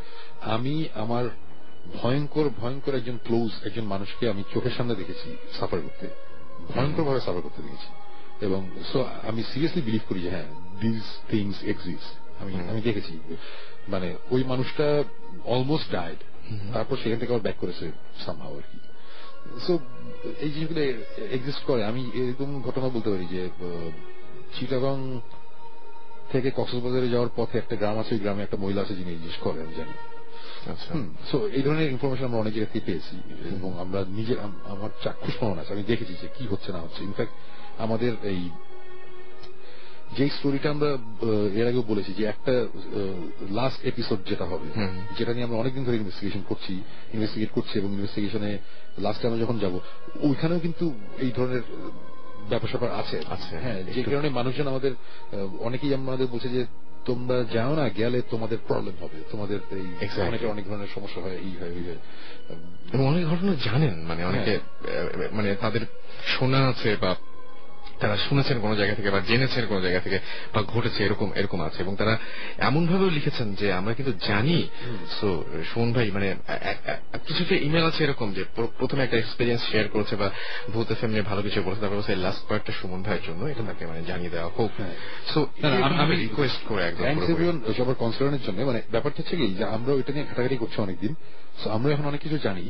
মানে আমরা যদি মনে করি যে না, এই জিনিস আমরা হ্যান্ডেল করতে পারবো না, তাহলে ডেফিনেটলি আমরা যাবো না, সেটাই। বাট আমরা যদি মনে করি এই জিনিস আমরা হ্যান্ডেল করতে পারবো, hopefully we will handle very, মানে এটা একটা বিশাল ব্যাপার। হোপফুলি আমরা পারবো, আমরা মোস্ট প্রবলি এখানে যাবো। কিন্তু যদি আমরা মনে করি যে না, এটা আমাদের হাতের বাইরে, এটা আউট অফ আওয়ার লিগ, তাহলে ডেফিনেটলি আমরা 10 বার চিন্তা করবো এখানে যাওয়ার আগে, যাওয়া ঠিক হবে কিনা। হ্যাঁ, যাওয়ার আগে। বিকজ আর ওই ভৌতিস্ট কবে আসবে এগুলো নিয়ে একটা কথা হচ্ছে। ব্যাপারটা হয়েছে যে আমাদের তো ইচ্ছে ছিল খুব শীঘ্রই ঘোষণা দেওয়া, বাট ফ্র্যাঙ্কলি স্পিকিং আমার মনে হয় না মেয়ের মিডের আগে, হয়তো মেয়ের 3rd উইক বা 4th উইকে হয়তো বা আসবে। বিকজ আমাদের এখন সবচেয়ে বড় সমস্যাটা যেটা হয়ে গেছে যে আমরা যে নাটকগুলো বানাচ্ছি এগুলো আমরা জাস্ট কোনো মতে একটা 18 মিনিটের নাটক বানানো আমরা এইভাবে করছি না। আমরা এটার পিছনে অনেক বেশি সময়, এফোর্ট, টাকা পয়সা সবকিছু দিচ্ছি। আমরা চাচ্ছি যে এই নাটক পার্টটা অ্যাটলিস্ট দেখে যেতে মানুষজন যাতে মনে করে যে হ্যাঁ এটা একটা হলিউডিশ অথবা জাপানিজ হরর টাইপ, ওই টাইপের আমরা একটা ফিল দেওয়ার চেষ্টা করছি। সেটাই ফিল দেওয়ার চেষ্টা করছি। সো এই কারণে আমাদের একটু দেরি হচ্ছে। বাট আমি এতটুকু বলবো যে এই যে সবাই যে এত কষ্ট করে এত মাস ধরে ওয়েট করছে, ইটস ওয়ার্থ ইট আমার মনে হয়। একটু ওয়েট করা ভালো। আমরা চাচ্ছি যে যখন আমরা অন এয়ারে আসবো তখন সবাই দেখে যেতে বলে যে না এইটা একটা আউট অফ দ্য বক্স, একটা অন্যরকম জিনিস হয়েছে। আমরা তো খালি ইনভেস্টিগেশনের পার্ট দেখাচ্ছি না, নট দ্যাট যেটা জাস্ট গোস্ট হান্টার্স অথবা জাস্ট এই যে গোস্ট আর কি কি জানি আছে ওই যে আচ্ছা ইদানিং তো আরো অনেক কিছু শুরু হয়েছে। আমরা খালি ওরকম করছি না, আমাদের এটার সাথে একটা নাটক পার্টও আছে। সো আমরা দুটো মিক্স করে একটা জিনিস, এটা খুব ভালো হয়েছে। এটা খুবই ভালো হচ্ছে। এক্সপ্লেনেশন অনেক কিছুর মানুষ চায় বা জানতে চায়, সুতরাং ওই যে এপিসোড যাওয়ার পরে যে আবার এক্সপ্লেনেশন বা এক্সপ্লেইন করা যে কেন কি হয়েছে বা কি, এটা মানুষ মনে হয় আরো অনেক বেশি এনজয় করবে। এক্স্যাক্টলি, কারণ প্রথম দিন দেখছে। এবং এটা কি সুমন ভাই এরকম নিয়ম আছে যে মানে এরকম ভাবে প্ল্যান আছে যে সপ্তাহে 2 দিন পর পর হচ্ছে নাকি? না, অ্যাকচুয়ালি 1 উইক ওয়েট করতে হবে অনেক জন্য, মানে ওই এক্সপ্লেনেশনটা পাওয়ার জন্য আরো একটা উইক। আমরা এক পার্টে দেখাবো যে একটা নাটক, এটা 18 মিনিট টাইপের। অনুষ্ঠান তো অ্যাকচুয়ালি 22 মিনিটের হয়, আধা ঘন্টার শো গুলোর মধ্যে 8 মিনিট অ্যাড থাকে। সো 22 মিনিটের মধ্যে হয়তো বা 18 মিনিট থাকবে নাটকটা, আর 4 মিনিট থাকবে আমাদের কথাবার্তা, যে আমরা ওখানে যাচ্ছি কি, মানে কেন যাচ্ছি কি ব্যাপার। সো তারপর হচ্ছে টু বি কন্টিনিউড। মানুষজন 1 উইক ওয়েট করবে পরের উইকে যে অ্যাকচুয়ালি আমরা ওখানে যাওয়ার পরে অ্যাকচুয়ালি কি হয়েছে না হয়েছে ওটা দেখার জন্য। আচ্ছা, এমনিতে আমরা তো পরিচিত মুখ কিছু দেখবই নাটকগুলোতে, অপরিচিত মুখও নিশ্চয়ই কিছু থাকবে। হ্যাঁ, অপরিচিত মুখ তো থাকবেই। পরিচিত মুখ ওকে আমি বলি, আমাদের এখন পর্যন্ত নাটকে মনোয়ার নামে একজন আছে, সে থিয়েটার করে এবং খুব ভালো একটা, এবং তার মুখের এক্সপ্রেশন অনেক জোস। মানে ও একটা করেছে ডক্টর ডেথ, আমাদের একটা নাটক আছে, ওটাতে সে ছিল। ওটাতে বিপল নামে আমাদের একজন পরিচিত আছে, উনি অ্যাকচুয়ালি মানে ওখানে নাটকের রোলের মধ্যে উনি হচ্ছে ডক্টর, উনি আসলে রিয়েল লাইফে ডক্টর। আচ্ছা, হ্যাঁ, বাহ। সো উনি আছে। তারপরে এখন নাটক করছে বেশ ফেমাস ইশানা, সে আছে। আচ্ছা, তারপরে আরেকটা নাটকের মধ্যে আছে ইরেশ জাকের, সবাই চিনে। আদিত্য কবির আছে, অম্লান আছে, তারপরে স্বর্ণা আছে। স্বর্ণাকেও সবাই চিনে। সো প্রবাল দাও মনে হয় আছেন। অনেকেই প্রবাল এখনো অ্যাক্টিং এর ইয়েতে আসে নাই, বাট আমাদের পরের এপিসোডে হয়তো আসবে। সোনিয়া নামে আইটেমে আছে, সেও গত বছরের লাক্সে ছিল, লাক্সে টপ 25 এ ছিল মোস্ট প্রবলি। অ্যাকচুয়ালি ওই যে আমাদের ট্রেলারটার মধ্যে একটা মেয়ে ঘুমিয়েছিল, খুবই ভালো, খুবই ভালো বলেছে। সবাই মোটামুটি ভালো অ্যাক্টিং করছে। এবং একটা জিনিস আমাদের, আমরা অবশ্যই সবাইকে থ্যাঙ্কস দিতে চাই, সবাই খুব ইন্টারেস্ট নিয়ে জিনিসটা করছে। স্বাভাবিক, ডিফারেন্ট টাইপের একটা জিনিস একদম। এবং সবার মানে বলবো যে এই যে ইশানা বলি বা স্বর্ণা বলি, এদের অ্যাক্টিংও খুবই ভালো হয়েছে, খুব সুন্দর অ্যাক্টিং করেছে। আর মনোয়ারের কথা বাদই দিলাম, ও তো মানে ও প্রথমটা মানে ও একটা এপিসোড মানে একটা সাইকো একটা ডক্টরের অ্যাক্ট করে আর কি। ও মেইন চরিত্র ছিল, মানে ভিলেন টিমে। ওর মুখের এক্সপ্রেশন, ওর চাহনি, মানে এভরিথিং ওয়াজ অ্যামেজিং। মানে আমার দেখে পুরো মনে হচ্ছে যে হলিউড এরকম লেগেছে আর কি ওর ব্যাপার স্যাপার। তো হ্যাঁ, কাজ চলছে, কাজ আগাচ্ছে। ইনফ্যাক্ট আমাদের আগামীকালকে সকাল 7টার সময় আবার আমাদের শুটিং আছে, একটা নাটকের কাজ চলছে। ওই নাটকের ঘটনাটা বেশ স্কেয়ারি একটা, ওটা নিয়ে আমরা কোন একদিন হয়তো আলাপ করবো, আজকে না ডেফিনেটলি। সো কাজ চলছে, এখন দেখা যাক, হোপফুলি সামনে মেয়ের মিডে বা শেষের দিকে। এখন তার মানে প্রচুর ছোটাছুটি যাচ্ছে, আমাদের প্রচন্ড রকম প্রেশার যাচ্ছে। মানে আর ব্যাপারটা হচ্ছে যে যেমন সাকিবের যেমন চাকরি থাকে, এই সেদিকে জীবনের অন্যান্য কাজ থেকে, আমরা চাইলেই যে কোনো সময় শুটিংটা করতে পারছি না। আমাদের চুজ করতে হয় উইকেন্ড, আবার আমার কনসার্ট থাকে, আবার উইকেন্ড ওর ভূত এখান থেকে। এই কারণে একটু অবস্থা লেগে যায়। বাট আমি এতটুকু গ্যারান্টি দিতে পারি যে এপ্রিলের মেয়ের পর থেকে আমরা ইনশাল্লাহ ভূত এফএমে আমরা রেগুলার থাকবো। ওই সময় মানে মেইন প্রেশারটা চলে যাবে। তো আর আরেকটা ব্যাপার হচ্ছে যে আমাদের যে প্ল্যানটা, সেটা হচ্ছে যে ভূত স্টার একটা এপিসোড দেখানো হলো, দেখানোর পরে নেক্সট যে ভূত এফএমটা থাকবে, ওই ভূত এফএমে আমরা ওই ভূত স্টার এপিসোডটা নিয়ে আলাপ করবো। আরেকজন আমাদের জিজ্ঞেস করতে পারে যে কি হইতে পারে না হইতে পারে, আমরা অনেকে গেস করতে বলবো, ওইটা নিয়ে আমরা আবার একটা মজা, এটা খুব মজা হবে, এটা ইন্টারেকশন থাকবে। যেমন ওই সবাই তো এখন ইনভেস্টিগেশন গুলো দেখে নাই, এবং একটা ইনভেস্টিগেশনে এরকম হয়েছিল যে আমি তোমাকে কল দিয়েছিলাম, সো ওই জিনিসগুলো ওরা দেখতে পারবে যে আমি কল দিচ্ছি রেডিও ফুর্তিতে, ওই কানেকশন গুলো তারা পাবে আর কি। আর লাস্ট ইনভেস্টিগেশনটা তো আমরা অ্যাকচুয়ালি চেষ্টা করবো যে ওই সময় রেডিও ফুর্তির সাথে একটা কিছু একটা করতে, মানে ভূত এফএমের সাথে যদি একই দিনে না পড়লেও স্পেশাল ভাবে যদি কিছু একটা খুবই ভালো হয়। আমরা যেটা আমাদের মোটামুটি ফিক্স করা যায় আসলে খুব ভালো। আমরা তো ইনভেস্টিগেশন শুরু করবো রাত 12টা থেকে, সো ওই রাতটা যদি আমরা একটু স্পেশাল রাখি যে রাত 12টা থেকে এভরি আওয়ারে আমরা 10 মিনিটস করে আপডেট দিব বা 5 মিনিটস করে আমরা একটা আপডেট দিচ্ছি, ওই রাতটা না সবাই একটু জাগলো দেখলো এত সবাই এক্সাইটেড, ডেফিনেটলি সবাই আমাদের সাথে থাকবেন, থাকবে। তো সুমন ভাই, এই যে মানে এখন তো একদম পুরোপুরি নতুন ভাবে বাংলাদেশে একটা জিনিস শুরু হচ্ছে এবং নতুন ভাবে শুরু করছেন এবং প্রায় শেষের দিকে, মানে খুব বেশি হলে হাতে গোনা আর একটা মাস বা 1.5 মাস বা ধরলাম 2টা মাস। তো এই মুহূর্তের কেমন লাগে? এই মুহূর্তের আমি ভয়ঙ্কর এক্সাইটেড, কজ এই মানে এই কি বলবো যে এই 6-7 বছরের একটা প্ল্যান, জাস্ট একটা রিয়েলিটি টিভি শো দেখে একটা আইডিয়া মাথায় আসা, এটা করবো বলা, এটা যদি করতে পারতাম খুব ভালো হতো বলা, আর সিরিয়াসলি করে ফেলাটা কিন্তু অনেক বড় ব্যাপার। থ্যাংক গড যে আমাদের ওই লজিস্টিক সাপোর্ট বা ফ্রেন্ড মানে সবাই আশেপাশে ছিল, আমাদের অনেক ধরনের হেল্প করেছে। সো হ্যাঁ, আমি ডেফিনেটলি অনেক বেশি এক্সাইটেড। এবং প্রথমে যখন শুরু হয়েছিল, মজার ব্যাপারটা ওটাই যে প্রথমে যখন শুরু মানে ভৌতিস নামটা তো আমরা স্ট্যাবলিশ করেছি 2 বছর আগে, ইনভেস্টিগেশন তো চলছিল অনেক আগে। 2 বছর আগে তো সাকিব জিবরানের অফিসিয়ালি আমার সাথে জয়েন করে, সো এই 2-2.5 বছর আগে সাকিব যখন আসে জিবরানকে নিয়ে, তখন ব্যাপারটা এরকম ছিল যে আমরা একটা মজার একটা জিনিস করছি। আচ্ছা, এবং আমি এখন জানি যে আমি এই মুহূর্তে যখন দেখি যে এইসব কাজ নিয়ে সাকিব যেই পরিমাণ এফোর্ট দিচ্ছে, মানে এটা আনবিলিভেবল, মানে সেও পুরোপুরি মানে ইন্টু ভৌতিস। সো এই জিনিসটাই মজার যে আমরা শুরু করেছিলাম যেভাবে, আস্তে আস্তে ব্যাপারটা সিরিয়াস হতে হতে এখন এরকম একটা পর্যায়ে চলে আসছে যে আমরা এনজয়ও করছি, আবার মানুষজন ওয়েট করছে, এটা খুব মজার ব্যাপার। এবং এই যে ড্যানিয়েল যখন আমাদের কাছে আসলে বললো যে আমরা একটা রেডিও শো করলে কেমন হয়, আপনারা ওরকম একটা জিনিস করতেছেন, আমরা যেটা করি একটা মিক্স করলে কেমন হয়, আমরা বললাম আচ্ছা ঠিক আছে। তারপরে আজকে আমরা এই যে ভূত এফএম, এই আমাদের তো ভূত এফএম 1 বছর তো হয়নি, রাইট? সো আমরা লাস্ট ইয়ারে 12,500 এসএমএস আসছে, কত এরকম। So this is amazing. এগুলো তো মানে খুবই, মানে বলবো যে এটা খুবই একটা, এটা আমাদের সাফল্য একটা, রাইট? সো এবং সত্যি মানে এখন অনেক ভালো লাগার সময়, এবং আমার মনে হয় যে অনেয়ারে গেলে আরো এরকম ধরনের অনেক কিছু অনেয়ারে আসতে মানে different ball game, whole new scenario আসবে একদম। সময় আমরা ওই ঘটনাটা তাহলে চলে যাই এখন, যে মোটামুটি টাইম হয়েছে। এখন ঘটনা ফার্স্টলি আমি বলি যে আজকে সাকিব এবং জিবরান নাই, এবং আমাদের ভৌতিস্টের অ্যাকচুয়ালি ইনভেস্টিগেশন আমরা বন্ধ করে দিয়েছি বেশ কয়েকদিন আগে থেকে, বিকজ আমাদের ইনভেস্টিগেশন আমাদের হাতে আসে বেশ কিছু, আমরা নাটকগুলো করছিলাম। আচ্ছা, আমাদের ইনভেস্টিগেশনের ব্যাপারটা ছিল না আর কি। বাট দেন এগেন আমাদের কয়েকদিন আগে আমরা একটা নিউজ পাই, একটা খবর পাই, এটা ঢাকার একেবারেই আশেপাশে, মানে আমি জোনটা আমি বলি উত্তরা থেকে যেতে হয়তো বা লাগবে কত 45 মিনিটস বা 1 ঘন্টা, বড় জোরে 1 ঘন্টা লাগবে বড় জোরে। সো এরকম একটা জায়গায় একটা বাসা সংক্রান্ত প্রবলেম, মানে ব্যাপার হচ্ছে যে ওই টিপিক্যাল যে নিউজ আমরা পাই, একটা ঘর আছে, একটা বাসার একটা ঘর আছে, ওই ঘরে নাকি সিরিয়াস প্রবলেম হতো একসময়, খুব প্রবলেম হতো, এখন হয় না। তাও এটা বাই অ্যান্ড বাই, মানে একজন জাস্ট বলেছে যেরকম একটা জিনিস হয়। আমাদের অ্যাকচুয়ালি তখন ইনভেস্টিগেশনের মুডেও আমরা ছিলাম না। অ্যাকচুয়ালি আমরা তখন হচ্ছে যে ইয়েতে যাবো, ওই শ্রীপুরে আমাদের একটা বাংলো আছে, যেটা নিয়ে আমরা এর আগে অনেক কথা বলেছি। ওখানে মাঝে মাঝে আমি সাকিব জীবন আমরা যাই, আমরা ব্রেন স্টর্মিং করতে যাই, আমরা আড্ডা দিতে যাই বা টাইম স্পেন্ড করতে যাই আর কি আমরা।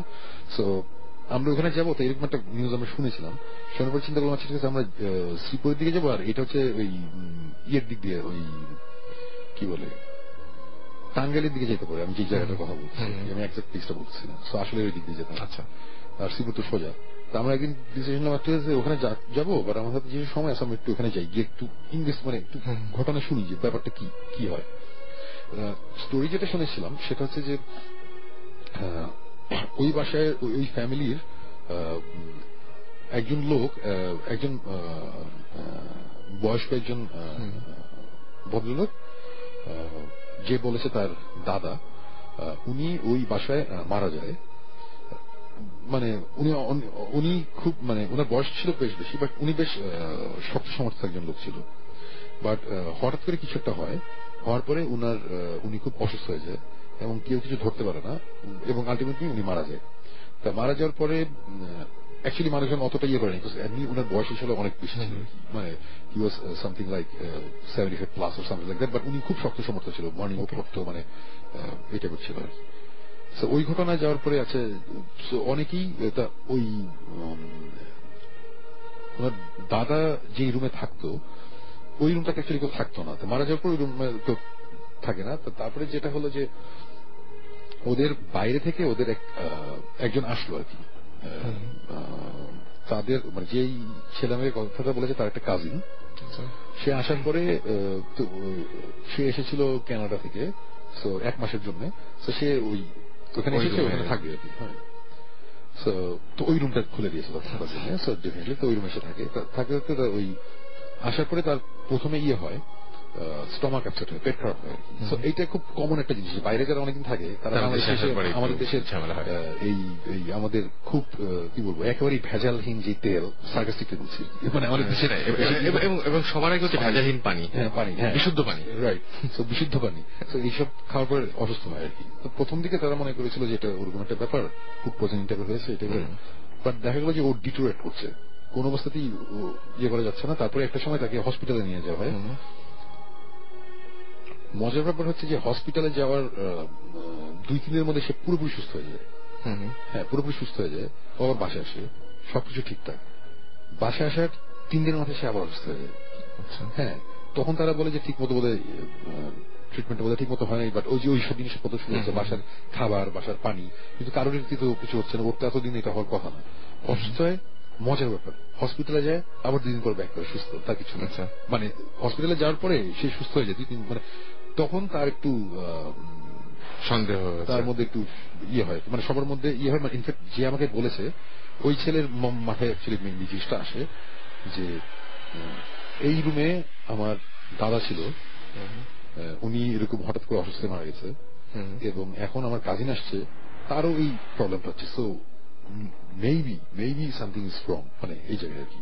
আচ্ছা, তারপরে যেটা হয় যে সে আস্তে করে ওই রুম থেকে ওর কাজিনকে সরায় বলে যে তুমি আজকে আমার রুমে থাকবা বলে এই রুমে রাখে। এবং প্রথম দিন ও সাহস পায় নাই, ওর কাজিনের সাথে একসাথে ছিল। এরকম 2-1 দিন যাওয়ার পরে, তারপরে সে, এবং 2-1 দিন যাওয়ার পরে সে সুস্থ শুরু করে।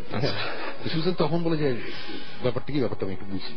বোঝার পরে একদিন সে ওই রুমের মধ্যে রাতে লেগে থাকে, এবং তার কথা হচ্ছে যে সে রাতে যখন ঘুমায়, মানে যখন ঘুমিয়েছিল, ঘুমের মধ্যে তার হঠাৎ করে মানে ব্যাপারটা হচ্ছে এরকম যে ঘুম ভেঙে যায় না রাতবেলা, হঠাৎ করে তার ঘুমটা ভেঙে যায়, অস্বস্তি। তার হঠাৎ করে মনে হয় কি যে তার ঠিক মাথার এখানে কেউ একজন আছে, মানে বসা, মানে বালিশের পাশে মাথার এখানে কেউ একজন বসে আছে, মানে জাস্ট এ ফিলিং, নট যে সে তাকিয়েছে।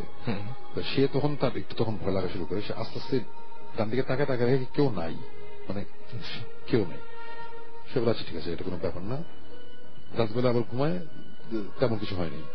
সেকেন্ড রাতে যখন ঘুমায় তখন সে মারাত্মক রকমের দুঃস্বপ্ন দেখে। দুঃস্বপ্নটা কি তার, সেই যখন আমাকে বলেছে যে স্বপ্ন আমার পুরোপুরি মনে নাই, আর কি দুঃস্বপ্ন দেখেছিলাম এতটুকু মনে আছে যে বিছানাতে আমি শুয়ে আছি এবং আমার পাশে আরেকজন বসে আছে, এবং এই জিনিসটা আমি দেখছি আবার। আচ্ছা, মানে আমি দেখছি ওনাকে, যে উনি শুয়ে আছেন এবং মাথার পাশে একজন বসে আছে, মাথার পাশে একজন বসে আছে, রাইট। হ্যাঁ, সো বসে আছে, এই জিনিসটা সে দেখে। সো এই অ্যাকচুয়ালি আসল ঘটনা বলি, আমাকে যখন এই গল্পটা বলছিল, আমাকে এই গল্পটা দিয়ে অ্যাকচুয়ালি শুরু করেছিল যে এরকম স্বপ্ন দেখছিলাম, এরকম ব্যাপার। তখন আমি ইন্টারেস্টেড হয়েছিলাম, তখন সাকিব জিবরান আমরা এখান থেকে অ্যাকচুয়ালি গল্পটা শুরু হয়। সো সেটা কি বসে আছে, এরকম একটা জিনিস দেখে, তারপর অনেক কিছু হয়, তার কিছু মনে নেই। সো তখন আমি তাকে একটা জিনিস বললাম যে এই জিনিসটা অ্যাকর্ডিং টু আওয়ার রিলিজন, আমরা যখন ঘুমিয়ে পড়ি তখন আমাদের ভিতর থেকে একটা জিনিস একটু বের হয়, স্পিরিট টাইপের একটা কিছু, সে কিন্তু শরীর থেকে একটু বের হয়, হাফ কিছুটা ভিতর থেকে কিছুটা বাইরে আসে আর কি। সো তখন মানে এটা খুবই ন্যাচারাল যে কেউ একজন দেখতে পারে যে সে শুয়ে আছে। আচ্ছা, আমি এরকম স্টোরি আগে শুনেছি যে একজন আমাকে এসে বলেছে যে আমি স্বপ্ন দেখছি আমাকে বোবা ধরছিল। বোবা ধরছিল মানে কি হয়েছিল, যে দম বন্ধ হয় যেটা, আমি খুব দুঃস্বপ্ন দেখছি। আমি বললাম যে তুমি কি দেখছো? তখন সে আমার বললো যে আমি শুয়ে আছি বিছানায়, আমার উপরে পিঠের উপরে উপর হয়ে কালো রঙের একটা কাপড় টাইপের একটা কিছু একটা শেপ আমাকে গলা চেপে ধরে আছে। আমার যখন এই কথা বলছে আমি সাথে সাথে তখন বলছি যে তুমি রাতের সুরা পরে ঘুমাবা, তুমি যেগুলো অ্যাভয়েড করো, এই টাইপের জিনিস যদি কখনো দেখো এটা অ্যাভয়েড করতে হবে। বিকজ মোস্ট লাইকলি এটা হতেই পারে যে তুমি তখন ঘুমের মধ্যে তোমার স্পিরিট একটু বাইরে এবং দেখছে যে ইভিল টাইপের একটা কিছু তোমাকে গলা চেপে ধরছে, এই কারণে তোমার ওই জিনিসটা হয়েছে। Maybe it's not a dream, maybe it's not a dream, হ্যাঁ, maybe you saw the real thing. এবং অনেকেই SMS করে এটা জানায়, এবং অনেকে জানাচ্ছে যে মানে একদম সত্যি সত্যি দেখতে পায়, মানে এটা স্বপ্ন না, মানে পুরো জায়গা আছে। এবং যেসব কেসে মানুষজন মানে থার্ড পার্সন ভিউ থেকে দেখবে তখন তাদের সিরিয়াস হতে হবে, হ্যাঁ, মানে সে দেখছে তখনই ব্যাপারটা সিরিয়াস কিন্তু। সো এনিওয়েজ, সে এরকম একটা জিনিস অনেক ভয়টাই পায়, এবং থার্ড দিন যখন তার জ্বর আসে আর কি, তখন সে ভয় পায় যায়, তখন সে রুম থেকে বের হয়ে যায়, ওই রুমে রাতেবেলা থাকে না আর কি, এরকম একটা জিনিস হয়। তো এই জিনিসটা হওয়ার পরে ওই রুমের মধ্যে একটা সমস্যা আছে, এই ব্যাপার। আমাদের ব্যাপারটা হয়েছিল যে আমরা এই ঘটনাটা শুনে আমরা যাই, আমাদের প্ল্যান তো ছিল যে আমরা থাকবো শ্রীপুরে, আমার বাংলাতে রাতেবেলা থাকবো, তো আমরা অ্যাকচুয়ালি ফ্রি ছিলাম, আমরা বললাম যে আমরা এখানে থাকতে চাই, তো ওরা রাজি হয়েছে যে কোনো অসুবিধা নেই থাকেন। এবং গেস হোয়াট, আমরা একটা থাকছিলাম, আমাদের কিছু হয় নাই, নাথিং হ্যাপেন্ড, কোনো কিছু ফিল করি নাই।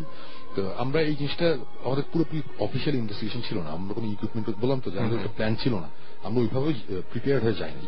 আমরা একটা থেকে যখন কিছু হয়নি, সকালবেলা আমরা ডিসঅ্যাপয়েন্টেড, আমরা চলে আসছি।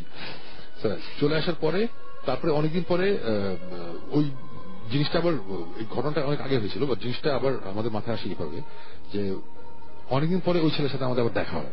দেখা হওয়ার পরে আমাদের আবার মনে পড়ে, তখনও কিন্তু আমরা এই ইনভেস্টিগেশনটা মানে তখনও আমরা মানে ভৌতিস্টের ফরম্যাট কেমন হবে এরকম একটা ব্যাপার ছিল, এটা অনেক আগে। আর এটা এখনকার তারপরে ঘটনাটা নতুন, বেশি আগের না। তো ওর সাথে কথা হয়, তখন আমরা বললাম যে ওই রুমটা কি এখনো ওরকম আছে, ওই রুমে কি কেউ থাকে? বলি না, রুম তো কেউ থাকে না, ওই রুমের মধ্যে জিনিসপত্র আছে, বাট কেউ রাতবেলা থাকে না। আমি বললাম যে আচ্ছা ঠিক আছে, ফাইন। তো আমরা আবার ইয়েতে আমরা ওই রুমে গিয়া আমরা থাকবো, আমরা থাকবো নাকি আমরা যাইতে চাই। তো আমরা গেলাম, যাওয়ার পরে রাত্রেবেলা আমরা ফ্র্যাঙ্কলি স্পিকিং রাত্রেবেলা আমরা ঘুমাই না, আমরা কেউ ঘুমাই না, বাট যাওয়ার পরে একটু অন্যরকম লাগছিল, মানে মনে হচ্ছিল যে সামথিং রং, কি যেন একটা প্রবলেম, এই টাইপের একটা লাগছিল, অসুস্থ লাগছিল। বাট রাত্রেবেলা কিছু হয়নি, আমরা ঘুমাইও নেই, কিছু হয় নাই। বাট এবার বেশ নাশাবন্ধ ছিলাম যে না, আমরা এক রাত না, আমরা দরকার 2-3 রাত থাকবো, কোনো অসুবিধা নেই। তো এই হচ্ছে অবস্থা। তা আমরা ওই দিন সবকিছু ঠিকঠাক, আমরা আবার দিনের বেলা আবার ব্যাক করছি, আমাদের কাজ ছিল, আমরা রাত্রে লাগিয়ে থাকবো। দিনের বেলা ব্যাক করছি, ব্যাক করে রাত্রেবেলা আবার গিয়ে থাকছি। রাত্রেবেলা যখন গিয়েছি ততক্ষণে দেখলাম যে রুম টুম পুরো পরিষ্কার করা, তো বাসাতেও জেনে গেছে, মানে এখন তো ভূতের সব জানে, মানে অন্যরকম ব্যাপার আর কি, হ্যাঁ, অন্যরকম খাতির, খাবার টাবার রান্না বিশাল ব্যাপার। এবং রুম টুম পুরো পরিষ্কার করা, একটা সুন্দর ইয়ে করা। ইনফ্যাক্ট রুমের মধ্যে আগে ইয়ে ছিল একটা, ওই কি বলে কি বলে জাজিম বলে না, মোটা জাজিম টাইপের ছিল, তোষকের মতো মোটা ছিল। এখন আবার তারা আবার খাটো একটা খাট দিচ্ছে না। আমরা বললাম যে এত কিছু দরকার ছিল না, এটা হইতো এই ব্যাপার স্যাপার। তা আমরা কিন্তু অলরেডি ডিসঅ্যাপয়েন্টেড, আমরা কিন্তু 2বার থাকছি, কিছু হয় নাই, মানে এইবার আচ্ছা গেছে আছে আজকে লাস্ট রাত, এইটাই ব্যাপার। এবং রাত্রেবেলা আমরা যখন এর আগে রাতে কিন্তু আমরা ঘুমাই নাই, সকালবেলা আমরা কাজে চলে গেছিলাম, যেটা বললাম যে আমাদের কাজ ছিল, আমরা ঢাকায় ব্যাক করছিলাম। সো আমরা খুব টায়ার্ড এবং গেছি, এবং যাওয়ার পরে আমাদের সবার কথা একটাই যে আমরা আসি ঘুম পেলে ঘুমাবো, কোনো অসুবিধা নেই, এটা কোনো it's not a big deal. মানে জিনিসপত্র তো ফিল করে বা অসুস্থ হবে, কিছু একটা হবে, ওটা তো আমরা জেগে থাকতে হবে। আমরা যেটা করেছি যে আমাদের ওই যে ক্যামেরাটা আমরা সবকিছু সেট করেছি, সেট করার পরে আমরা রাত্রেবেলা বসে আড্ডা দিচ্ছি, গল্প করছি, এভরিথিং ইজ ফাইন, কোথাও কোনো সমস্যা নেই। বাট হঠাৎ করে আমার একটা জিনিস হয়, আমার এই যে ঘাড়ের এই সাইড একটু কেমন করে, হ্যাঁ, একটু ঠান্ডা লাগে, একটু অন্যরকম, আমার একটু ওরকম হচ্ছে। তখন আমি জিবরান আবার এগুলো খুব ভালো বুঝি, আমি জিবরান বলছি, জিবরান এই তুমি কি কিছু বুঝতেছো নাকি? জীবন বলে যে শুনে আমারও লাগতেছে, বাট আমাদের দুজনের মধ্যেই না তখন কাজ করতেছে ব্যাপারটা এরকম যে এটা তো সাইকোলজিক্যাল, বিকজ আমরা তো 2বার ফ্লপ মারছি, এইবার নিশ্চয়ই আমরা চাচ্ছি যে একটা কিছু হোক, আমাদের সাইকোলজিক্যাল এই জিনিসটা হইতেছে। তো আমরা এগুলো নিয়ে ওয়েট করে দিচ্ছি। শাকিব ততক্ষণ ঘুমিয়ে গেছে, সে প্রচন্ড টায়ার্ড ছিল, তার সেটাকে খুব দৌড়াদৌড়ি ছিল আর কি কাজে। তো ফাইন, আমরা সবাই ঘুমাবো, এরকম একটা সিচুয়েশন। একটা সময় সকাল মানে কি তখন বোধহয় রাত 7টা কিছু একটা বাজে, তো ততক্ষণ আমি ঘুমিয়ে গেছি, জীবন ঘুমিয়ে গেছে, আমিও তখন মানে ঘুমিয়ে চলে গেছিল কিছু। বাট আমার ঘুম ভাঙছে এবং গেস হোয়াট, ওই যে বোবা ধরলে যেরকম হয় ওই ধরনের একটা মানে প্রচন্ড ভয় আমার ঘুমিয়ে গেছে, মানে আমার দমটম বন্ধ হয়ে গেছিল আর কি, মানে যেটা হয় আর কি। ওঠার পর আমি উঠছি, ওঠার পর মানে পুরো ঘামটাম ছুটে গেছে, মানে বেশ ভয় পেয়েছি আর কি, সোজা কথা। সো তখন আমি যখন ভয় পেয়েছি, আমি তখন মানে ফার্স্টে তো কিছুক্ষণ লাগছে যে আমার একটু নর্মাল হতে যাচ্ছে, ঠিক আছে। আমি নর্মাল হওয়ার পরে আমার মনে হচ্ছে যাচ্ছে ঠিক আছে, ভয় পেয়েছি এটা কিছু না, এটা বোবা ধরছিল যে জিনিসটা হয়, হয়তো বা ওই যে খিচুড়ি খাইছিলাম, মানে কিছু হয়তো বদ হয়েছে, মানে অনেক সময় এইসব কারণে শরীর খারাপ থাকবে, বুকে গ্যাস টেস্ট ফর্ম গুলো প্রেশার দিলে তখন এই টাইপের খারাপ লাগে আর কি। সুইটা বসে আছে, কোনো অসুবিধা নেই, কিছু নেই। এবং স্টোরিটা তারপরে খুব ধুম করে শেষ হয় আর কি। আমাদের ওই রাতে কিছু হয় নাই। তো ওই রাতে যখন কিছু হয় নাই, আমরা মানে ফ্লপ মারতে দিয়েছি যে আচ্ছা ঠিক আছে, এটা আসলে কিছু না, কিছু হবে না। বাট এই লাস্ট রাতটাতে আমাদের একটু লাগছিল। এই করতে করতে হঠাৎ করে সাকিব হঠাৎ করে একটা জিনিস বললো যে শোন ভাই, আমরা তো এখানে সবকিছু সেট করছি, এইটাই করছি, আমরা তো এই ইলেকট্রোম্যাগনেটিক ফিল্ড দিয়ে তো আমি আগের দিনও টেস্ট করছি, আমরা কিন্তু এই জিনিসটা আজকে করিনি, যেহেতু আজকে রাতে প্রবলেম হয়েছিল আমরা কিন্তু আজকে করিনি। আমি তখন বললাম হ্যাঁ, এটা আমাদের ভুল ছিল, বিকজ আমরা এভরি নাইট এক জায়গায় গিয়ে ইলেকট্রোম্যাগনেটিক ফিল্ড দিয়ে আমরা করি যে ম্যাগনেটিক ফিল্ড ঠিক আছে নাকি, সেটা আমরা করিনি, বিকজ গতকালকে রাতে করতেই হয়, বিকজ ক্যামেরা ট্যামেরা সব আগের মতনই সেট করা, নতুন করে তো কিছু করিনি না, বিকজ কোনো আওয়াজও হয়নি, কোনো কিছু ফিলও করিনি, সব করাও হয়নি। সাথে সাথে বললাম যে না, আমরা আর একটা রাত থাকবো, এবার আমাদের বাইরে হবে। সেকেন্ড রাত আমরা যে থাকবো, ওই ট্রাস্ট মি, ওই দিনটা যে গেল, এই দিনের মধ্যে আমরা সবাই বুঝতেছি আমাদের শরীর ভালো না, উই ফিলিং সিক, আমাদের কিছু একটা হয়েছে। হ্যাঁ, তো এই লাস্ট রাতের কথা, আমরা বিছানায় শুয়েছি, বসে আমরা গল্প করতেছি, ইলেকট্রোম্যাগনেটিক ফিল্ড ব্রিডের আমরা নিয়ে অন করছি যে আমরা এখন রুমের মধ্যে করবো। আমরা রুমের সব কোনাকাঞ্চি মারলাম, কিছু নাই। আমরা এই একটা জাজিম বিছানা ছিল এক জায়গায়, হ্যাঁ, এখন তো ওখানে জাজিম নেই, একটা খাট আছে, আমরা খাটের নিচে ধরলাম, ইলেকট্রোম্যাগনেটিক ফিল্ড স্পাইক মারলো একটা। আচ্ছা ঠিক আছে, খাটের নিচে স্পাইক, খাটের নিচে কিচ্ছু নাই, মিলেই আসে, অন্য কোথাও আসে না। আমরা ধরতেই পারছি না যে প্রবলেমটা কোথায়। খুব ধুম করে কিন্তু আমাদের এটা শেষ হয়, আমি ধুম করে শেষ করে দেবো। সাথে সাথে মাথার মধ্যে একটা জিনিস কাজ করছে, আমি তখন জীবনে বললাম, জীবন খাটে ধরো, খাটে ইলেকট্রোম্যাগনেটিক ফিল্ড লাফালাফি করতেছে। তারপরে খাটের প্রবলেম ইজ দ্য বেড, জাজিম না বেড, বিকজ আমরা যেদিন 2বার আসলাম তখন জাজিম ছিল, বেড ছিল না, কোনো প্রবলেম হয়নি। ও ধরতে পারছো ব্যাপারটা? একদম সাথে সাথে ওই বেডের উপর কিন্তু জাজিম, আগের জাজিমই। আমরা ফার্স্টে ওই জাজিম উঠেছি, আমরা তারপরে ওই ছেলেকে ডাকছি, ডেকে বলছি এই জাজিম কি কোথায় ছিল, বলে এই জাজিম তো জাজিমের জায়গাতেই ছিল, এটা আগের জাজিমটা। আমরা চিন্তা করে খাট কোথা থেকে আসলো, তো খাট তো আমাদের সিঁড়ির নিচে খুলে রাখা ছিল। আমি তখন বললাম তোমার কাজিন যখন অসুস্থ ছিল তখন খাট ছিল, বলে যে হ্যাঁ, আমরা তোমার দাদা এই খাটে মারা গেছে। ও আচ্ছা, গেস হোয়াট, জাজিম পিস না। খুবই ইন্টারেস্টিং জিনিস, আমরা ওই খাট কিনছি ওদের কাছ থেকে। আচ্ছা, খাট আমরা ভাঙছি, খাটের পায়ে আসে না, পায়ের ভিতর ফাঁপা, এবং ওখানে এক গেল তাবিজ এবং কিছু আরবি লেখা, যেগুলো কোনো সেসমিক আমরা করতে পারি নাই। ব্ল্যাক ম্যাজিক আজকে যেসব নিয়ে কথা হচ্ছে নাকি, পিওর ব্ল্যাক ম্যাজিক। খাটের 4টা পায়ের মধ্যে 4 পায়ের ভিতরে ফাঁপা। আমরা তখন বললাম এই খাট কত বছর পুরনো, বলে এই খাট অনেকদিন ধরে আছে, বলে এই খাট কখনো সরানো হয়েছিল, কখনো সরানো হয় নাই। তোমার দাদা যখন মারা গেছিল তার আগে খাট সরছিল না, সরে নাই, কিছু হয় নাই, খাট আগে জেগেছিল, কোনদিন কখনো কারো কোনো প্রবলেম হয় নাই, কিন্তু এই জিনিস হয়েছে। আমরা এর আগে এরকম ঘটনা শুনেছি, কিন্তু একটা চাক্ষুষ মানে জিনিসটা দেখা হয়নি, এই যে এটা প্রথম দেখেছি। এবং এর আগে আমাদের এরকম একটা কাহিনী ছিল যে একবার সেরকম প্রবলেম হয়, তারপর শেষে তোষক কেটে তোষকের ভিতর থেকে বের করছে জিনিসপত্র, বাট তোষকটা অনেক পুরনো, আগে কখনো ছিল না। এই তোষকের ভিতরে কেমনে কে ঢুকালো, কেমনে এই জিনিসটা ঢুকলো। আর সো আমি তোষক শুনে অভ্যস্ত, বাট আমি খাট, সলিড খাট, কাঠের পায়ের ভিতর এইসব জিনিস আমি অভ্যস্ত না। এবং আমরা এটা পাইছি এবং সাথে সাথে আমরা ওটা ডিসপ্লে করছি এবং ইনশাল্লাহ মানে ওই জিনিসগুলো কি করবো এটা বুঝতে পারতেছিলাম না। আমাদের এক্সপার্ট একজন আছে, তার কাছে নিয়ে গেলাম, সে বলে যেগুলো পুঁতে ফেলতে হয় বা পুড়ে ফেলতে হয় এরকম জিনিস করতে হয়, এটা ব্যবহার করে। আমি বললাম যে আমরা এগুলো কিছু করতেছি না ভাই, আপনি এটা যা করার করে ফেলেন, আমি এটা ডিসপ্লে করে ফেলতেছি, আপনার চিন্তা করেন না। ডিসপ্লে করা হয়েছে এবং এরপরে ওই ছেলে অনেকবার ওই রুমের মধ্যে থাকছে, আল্লাহর রহমতে এখন কোন রকম প্রবলেম হয়নি, কোনো প্রবলেম নেই, সলভ করতে পারছি অ্যাকচুয়ালি প্রবলেম থেকে মাশাআল্লাহ। মানে ওই বাট এই জিনিসটা আমাদের জন্য খুব ইয়ে ছিল। আর গল্পটার ব্যাপারটা হচ্ছে কি যে ওই যে বোবায় ধরা ভয় পাওয়া এই জিনিসগুলো তো অ্যাকচুয়ালি মুখে বললে না মানুষজন বুঝতে পারে না কতবার হরিফাইং ছিল আমাদের জন্য। মানে যখন আমরা ফিল করি তখন কিন্তু অ্যাকচুয়ালি আমরা বুঝি যখন এটা হয়, প্রচন্ড হরিফাইং একটা ব্যাপার ছিল, অনেক ঘাম টাম ছিটেছের মতো একটা অবস্থা ছিল, ওটা বুঝতে পারিনি। বাট ইন্টারেস্টিং ব্যাপার ছিল এইটাই যে আমরা এতদিন 4 বার আমরা একবারের জন্য আমাদের মাথায় আসে এই যে এই রুমের মধ্যে যে একটা যে চেঞ্জ হয়ে যে ঢুকছে এগুলো মাথায় আসতেছিল না, মানে খুবই ইয়ে লাগছে এই ব্যাপারটা খুবই এবং সত্যি হুট করেই শেষ হয়ে যায় জিনিসটা। এবং আমরা যেমন ওই যে এই কাগজ পাইছি, তাবজ পাইছি এবং পাথর পাইছি। পাথরও আমরা আগে কখনো এটা আমার সম্বন্ধে কোনো আইডিয়া নেই যে পাথর কেন সেটাই। কিছু পাথর পাইছি, পাথর সম্বন্ধে আমার তেমন কোনো আইডিয়া নেই। এটা বেশ ইন্টারেস্টিং ব্যাপার ছিল, পাথরটা কি মানে ওই খাটের পায়ের মধ্যে থেকে ওটার ভিতরে পুঁতি টাইপের। আচ্ছা, এবং আমরা একটা পাথরের ঘটনা শুনেছিলাম এরকম যে মাথার নিচে বালিশের নিচে এক লোক রেগুলার তার বালিশের নিচে পাথর পেত এবং পাথরগুলো তার কাছে আছে এবং এগুলো কোথেকে আসছে কিভাবে আসছে না আসছে সে জানে না। ও ভাই আরেকটা জিনিস ক্লিয়ার করা হয়নি, এটা খুব ইন্টারেস্টিং ছিল।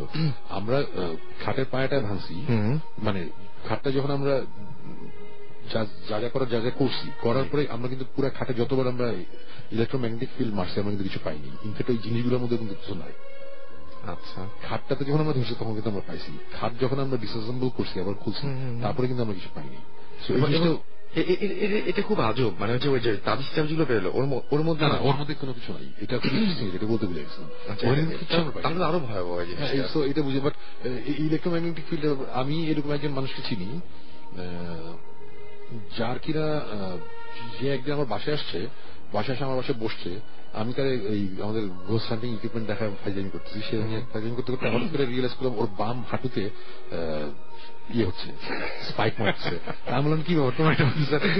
আমি তো জানি না, আমি দেই ও দেয় করতে করতে এবং বাম হাঁটুতে মারছে এবং প্রত্যেকবার আমি বললাম তুই হাইটেই সেটা বুঝে বসে বাম হাঁটুতে মারছে। আচ্ছা, এটা আমাদের কাছে এটা কখন কিসের জন্য করে আমরা এটা জানি না, বাট এটা একটা জাস্ট অ্যান আইডিয়া যে যখন রুমের মধ্যে ইলেকট্রোম্যাগনেটিক চেঞ্জ হয় তখন অনেক কিছু হতে পারে সাইন্টিফিক ব্যাপার। এবং এটা মিলেছে এবারে সেটা মিলেছে এবং খাটটা ভেঙে তো আলটিমেটলি কোনো মানে কিছু তখন আমি কিছু পাইনি। সো এটা হতে পারে যে এই তাবিজ এইসবের জন্য ইভিল টাইপের স্পিরিট বলি বা যাই বলি খারাপ একটা কিছু ওখানে তখন ছিল, ঠিক যখন আমরা জিনিসটা ডিস্ট্রয় করছি তখন এটা চলে গেছে। এই কারণে হয়তো আমরা রিডারে কিছু আসে নাই, এটা হতেই পারে। তো আমাদের কাছে ক্লিয়ার না।